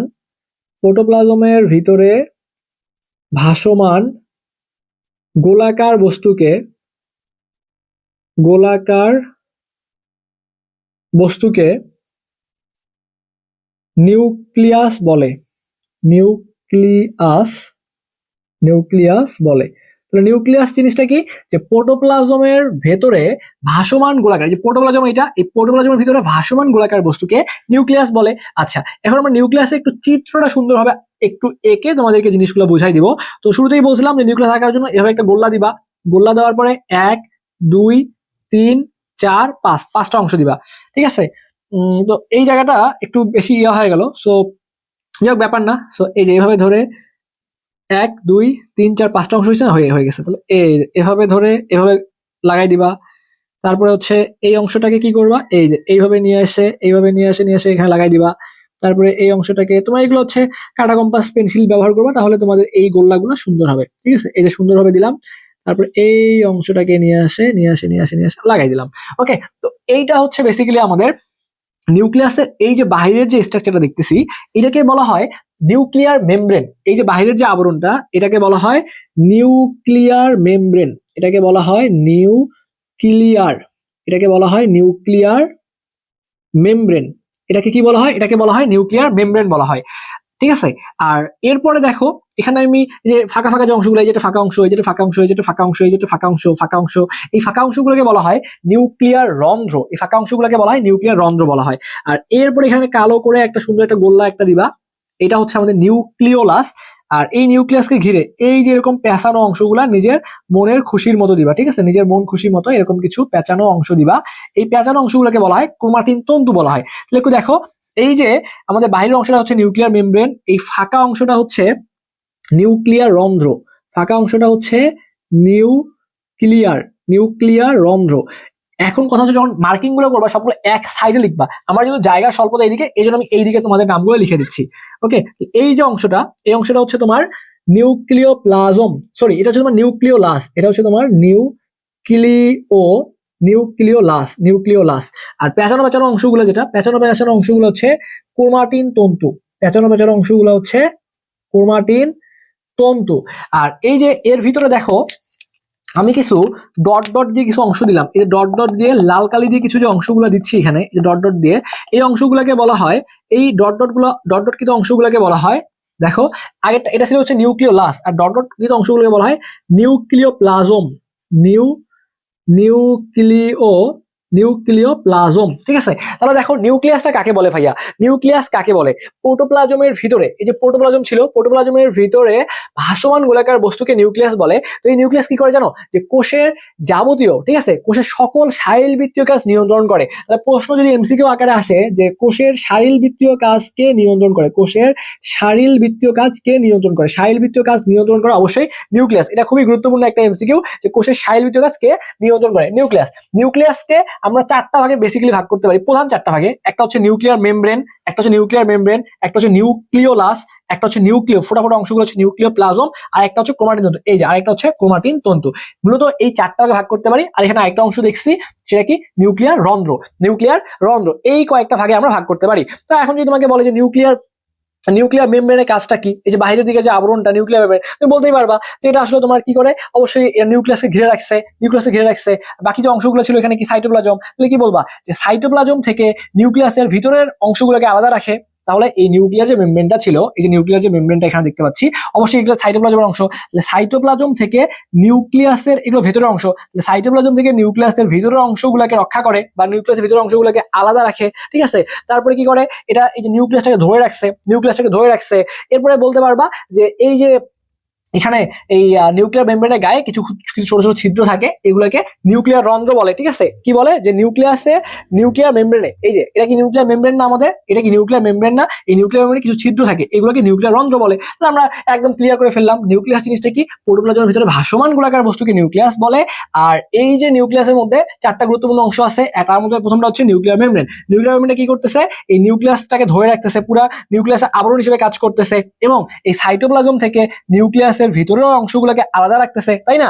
আচ্ছা, তারপরে কি করতেছে, এখানে আরেকটা কথা বইয়ে বলা আছে যে তরল পদার্থের এই নিউক্লিয়ার মেমব্রেনটা যে কাজটা করে সেটা হচ্ছে তরল পদার্থের চলাচল নিয়ন্ত্রণ করে। এই নিউক্লিয়ার মেমব্রেন কি করে, তরল পদার্থের চলাচল নিয়ন্ত্রণ করে। এগুলো মনে রাখতে পারলেই নিউক্লিয়ার মেমব্রেন আমাদের শেষ। ওকে, আচ্ছা, এরপরে আসো নিউক্লিওপ্লাজম। এই যে নিউক্লিওপ্লাজম, দেখো এই ডট ডট অংশগুলো নিউক্লিওপ্লাজম, এটা কি করছে দেখো তো, এটা হচ্ছে তোমার এই যে এই সুতার যে অংশগুলো, এগুলো কি ক্রোমাটিন তন্তু, আর এটা কি তোমার নিউক্লিওলাস। তাহলে ক্রোমাটিন তন্তু এবং নিউক্লিওলাসের সাথে কি থাকে দেখো তো, নিউক্লিওলাসের মধ্যে যে এই যে স্বচ্ছ যে অংশগুলো, এই যে স্বচ্ছ ফোটা ফোটা যে অংশগুলো, স্বচ্ছ ও তরল যে অংশগুলো দেখতে পাচ্ছ, এটাই হচ্ছে তোমার নিউক্লিওপ্লাজম। তাহলে নিউক্লিওপ্লাজমটা কি জিনিস, যে নিউক্লিয়াসের ভিতরে তরল ও স্বচ্ছ পদার্থ, এই যে নিউক্লিয়াসের ভিতরে যে এই যে তরল এবং স্বচ্ছ যে পদার্থগুলো, এগুলো হচ্ছে তোমার নিউক্লিওপ্লাজম। আর এরপরে গুরুত্বপূর্ণ একটা অংশ আছে, দেখো সেটা হচ্ছে তোমার নিউক্লিওলাস। এই যে নিউক্লিওলাসটা কি, যে এটা তুমি বলবা যে নিউক্লিয়াসের ভিতরে যে গোলাকার যে অংশটা দেখা যায় সেটাই তো হচ্ছে নিউক্লিওলাস। নিউক্লিওলাসটা কি, যে নিউক্লিয়াসের ভিতরে বিন্দুর ন্যায় অতি ক্ষুদ্র যে অঙ্গাণুটা, এটা কি বিন্দুর ন্যায় না, যে বিন্দুর ন্যায় অতি ক্ষুদ্র অঙ্গাণুটা। তো এই যে নিউক্লিয়াসের ভিতরে বিন্দুর ন্যায় অতি ক্ষুদ্র যে অঙ্গাণুটা, এটা কার সাথে লেগে আছে দেখো তো, এই যে এখানে কি ক্রোমাটিন তন্তুগুলো ছিল না, তার মানে কি ক্রোমাটিন তন্তুর সাথে লেগে আছে না, তো সেটাই হচ্ছে নিউক্লিওলাস। নিউক্লিওলাসটা কি ভাবে বলতো, যে নিউক্লিয়াসের ভিতরে এই যে ক্রোমাটিন তন্তুর সাথে বিন্দুর ন্যায় যে অংশটা লেগে আছে সেটাই হচ্ছে নিউক্লিওলাস। এরপর দেখো ক্রোমাটিন তন্তু, এই যে পেঁচানো সুতার মতো যে অংশগুলা, সেগুলো হচ্ছে ক্রোমাটিন তন্তু। তো এই ক্রোমাটিন তন্তুটা সব থেকে এখানে গুরুত্বপূর্ণ, কেননা এই ক্রোমাটিন তন্তু কি করে, এই ক্রোমাটিন তন্তুর মধ্যে হচ্ছে তোমার কোষের বৃদ্ধি, ঠিক আছে। এই ক্রোমাটিন তন্তু হচ্ছে কোষের বৃদ্ধি এবং কোষের ক্রিয়া বিক্রিয়া নিয়ন্ত্রণ করে। এই ক্রোমাটিন তন্তুগুলা কোষের ক্রিয়া বিক্রিয়া নিয়ন্ত্রণ করে। ক্রোমাটিন তন্তু কি করে, কোষের ক্রিয়া বিক্রিয়া। ক্রোমাটিন তন্তু হচ্ছে কোষের ক্রিয়া বিক্রিয়া। ক্রোমাটিন তন্তু কোষের ক্রিয়া বিক্রিয়া। ক্রোমাটিন তন্তু কোষের ক্রিয়া বিক্রিয়া নিয়ন্ত্রণ করে। ক্রোমাটিন তন্তু কি করে, কোষের ক্রিয়া বিক্রিয়া নিয়ন্ত্রণ করে। এবং এই এরা দেখো জীবের বৈশিষ্ট্যগুলা ধারণ করে এক পুরুষ থেকে পরবর্তী পুরুষে নিয়ে যায়। অর্থাৎ এই ক্রোমাটিন তন্তুগুলো খুবই গুরুত্বপূর্ণ একটা কাজ করতেছে, এরা জীবের বৈশিষ্ট্যগুলা বহন করে পরবর্তী প্রজন্মে নিয়ে যায়। তাহলে তোমাকে যদি বলে যে জীবের বৈশিষ্ট্যগুলা ধারণ করে পরবর্তী প্রজন্মে কে নিয়ে যায়, জীবের বৈশিষ্ট্যগুলা ধারণ করে পরবর্তী প্রজন্মে নিয়ে যায় এই ক্রোমাটিন তন্তু। জীবের বৈশিষ্ট্যগুলা ধারণ করে পরবর্তী প্রজন্মে নিয়ে যায় ক্রোমাটিন তন্তু। তো এতটুকু যদি তুমি মাথায় রাখতে পারো, তাহলে এই যে আমাদের আমরা যে একটু আগে যে নিউক্লিয়াসটা এখানে দেখলাম, এই নিউক্লিয়াসে কিন্তু পুরো অংশটা আমাদের কাভার আপ হয়ে যাচ্ছে। তো আমাদের এই চ্যাপ্টারের সর্বশেষ টপিক যেটা হচ্ছে আমাদের জীবদেহে কোষের ভূমিকা, এটার মাধ্যমে আমরা পুরো চ্যাপ্টারটা শেষ করে ফেলবো। তো জীবদেহে কোষের ভূমিকাগুলো কিরকম দেখো, যে এরা কি করতে পারে, বিভিন্ন ধরনের কলা গঠন করে। জীবদেহে কোষের প্রথম ভূমিকাটা হচ্ছে এরা বিভিন্ন ধরনের কলা গঠন করে। আচ্ছা, এই কলাগুলা পরবর্তীতে আবার কি করে, এই কলাগুলাই আবার পরবর্তীতে অঙ্গ গঠন করে। এই অঙ্গগুলাই পরবর্তীতে আবার তন্ত্র গঠন করে, ঠিক আছে। এই তন্ত্রগুলাই পরবর্তীতে আবার কিন্তু দেহ গঠন করে। তো এই যে কি করছে, এরা বিভিন্ন ধরনের কলা গঠন করে, এই কলাগুলাই পরবর্তীতে এই যে বিভিন্ন অঙ্গ গঠন করে, কলার পরে অঙ্গ গঠন করবে, অঙ্গ পরে তন্ত্র, যেটা এখানে বলা নাই, সমস্যা নাই, একদম দেখো অঙ্গ পরে কি করছে, দেহ গঠন করছে, এই যে জীবের দেহ গঠন করে। তার মানে জীবদেহে কোষের ভূমিকা কি, বিভিন্ন ধরনের কলা গঠন করে, বিভিন্ন অঙ্গ গঠন করে, জীবের দেহ গঠন করে। এরপরে দেখো খাদ্য ও শক্তি উৎপাদন করে। এরপর হচ্ছে পানি সঞ্চয় করে, এবং সর্বশেষ দেখো কি বলছে, প্রয়োজনীয় উৎসেচক ও রস নিঃসরণ করে। তো এইগুলো যদি তুমি এক থেকে দুইবার রিডিং দাও যে জীবদেহে কোষের ভূমিকাগুলো কি, তাহলে আশা করি তুমি বুঝতে পারবা। তো এই ছিল আমাদের উদ্ভিদ ও প্রাণীর কোষীয় সংগঠনের সম্পূর্ণ অধ্যায়ের আলোচনা, একদম বেসিক থেকে শুরু করে আমি সবগুলো জিনিস আমার সাধ্য মতো তোমাদেরকে বোঝানোর ট্রাই করেছি। জানি না আমি কতটুকু তোমাদেরকে বুঝাইতে সক্ষম হয়েছি। ক্লাসটা কেমন লেগেছে তোমাদের কাছে সবাই কমেন্ট করে আমাকে জানাতে পারো। ওকে, আচ্ছা, তো এই ছিল এই অধ্যায়টা। ওকে, সো একটু করে জানাবা কেমন লাগছে। আর তোমরা যারা আমাদের ষষ্ঠ শ্রেণীর বিজ্ঞান কোর্সে ভর্তি হতে চাচ্ছ, চাইলে ভর্তি হয়ে যেতে পারো। মাত্র 3500 টাকায় তুমি পুরো বইয়ের ক্লাস আমাদের কাছ থেকে কমপ্লিট করে নিতে পারবা। তো সবাই ভালো থাকো, সুস্থ থাকো। আজকে যারা আমাদের সাথে ছিল তোমাদের সবাইকে আবারও অসংখ্য ধন্যবাদ জানিয়ে আমি এই ক্লাসটি এখানেই শেষ করছি। ধন্যবাদ সবাইকে।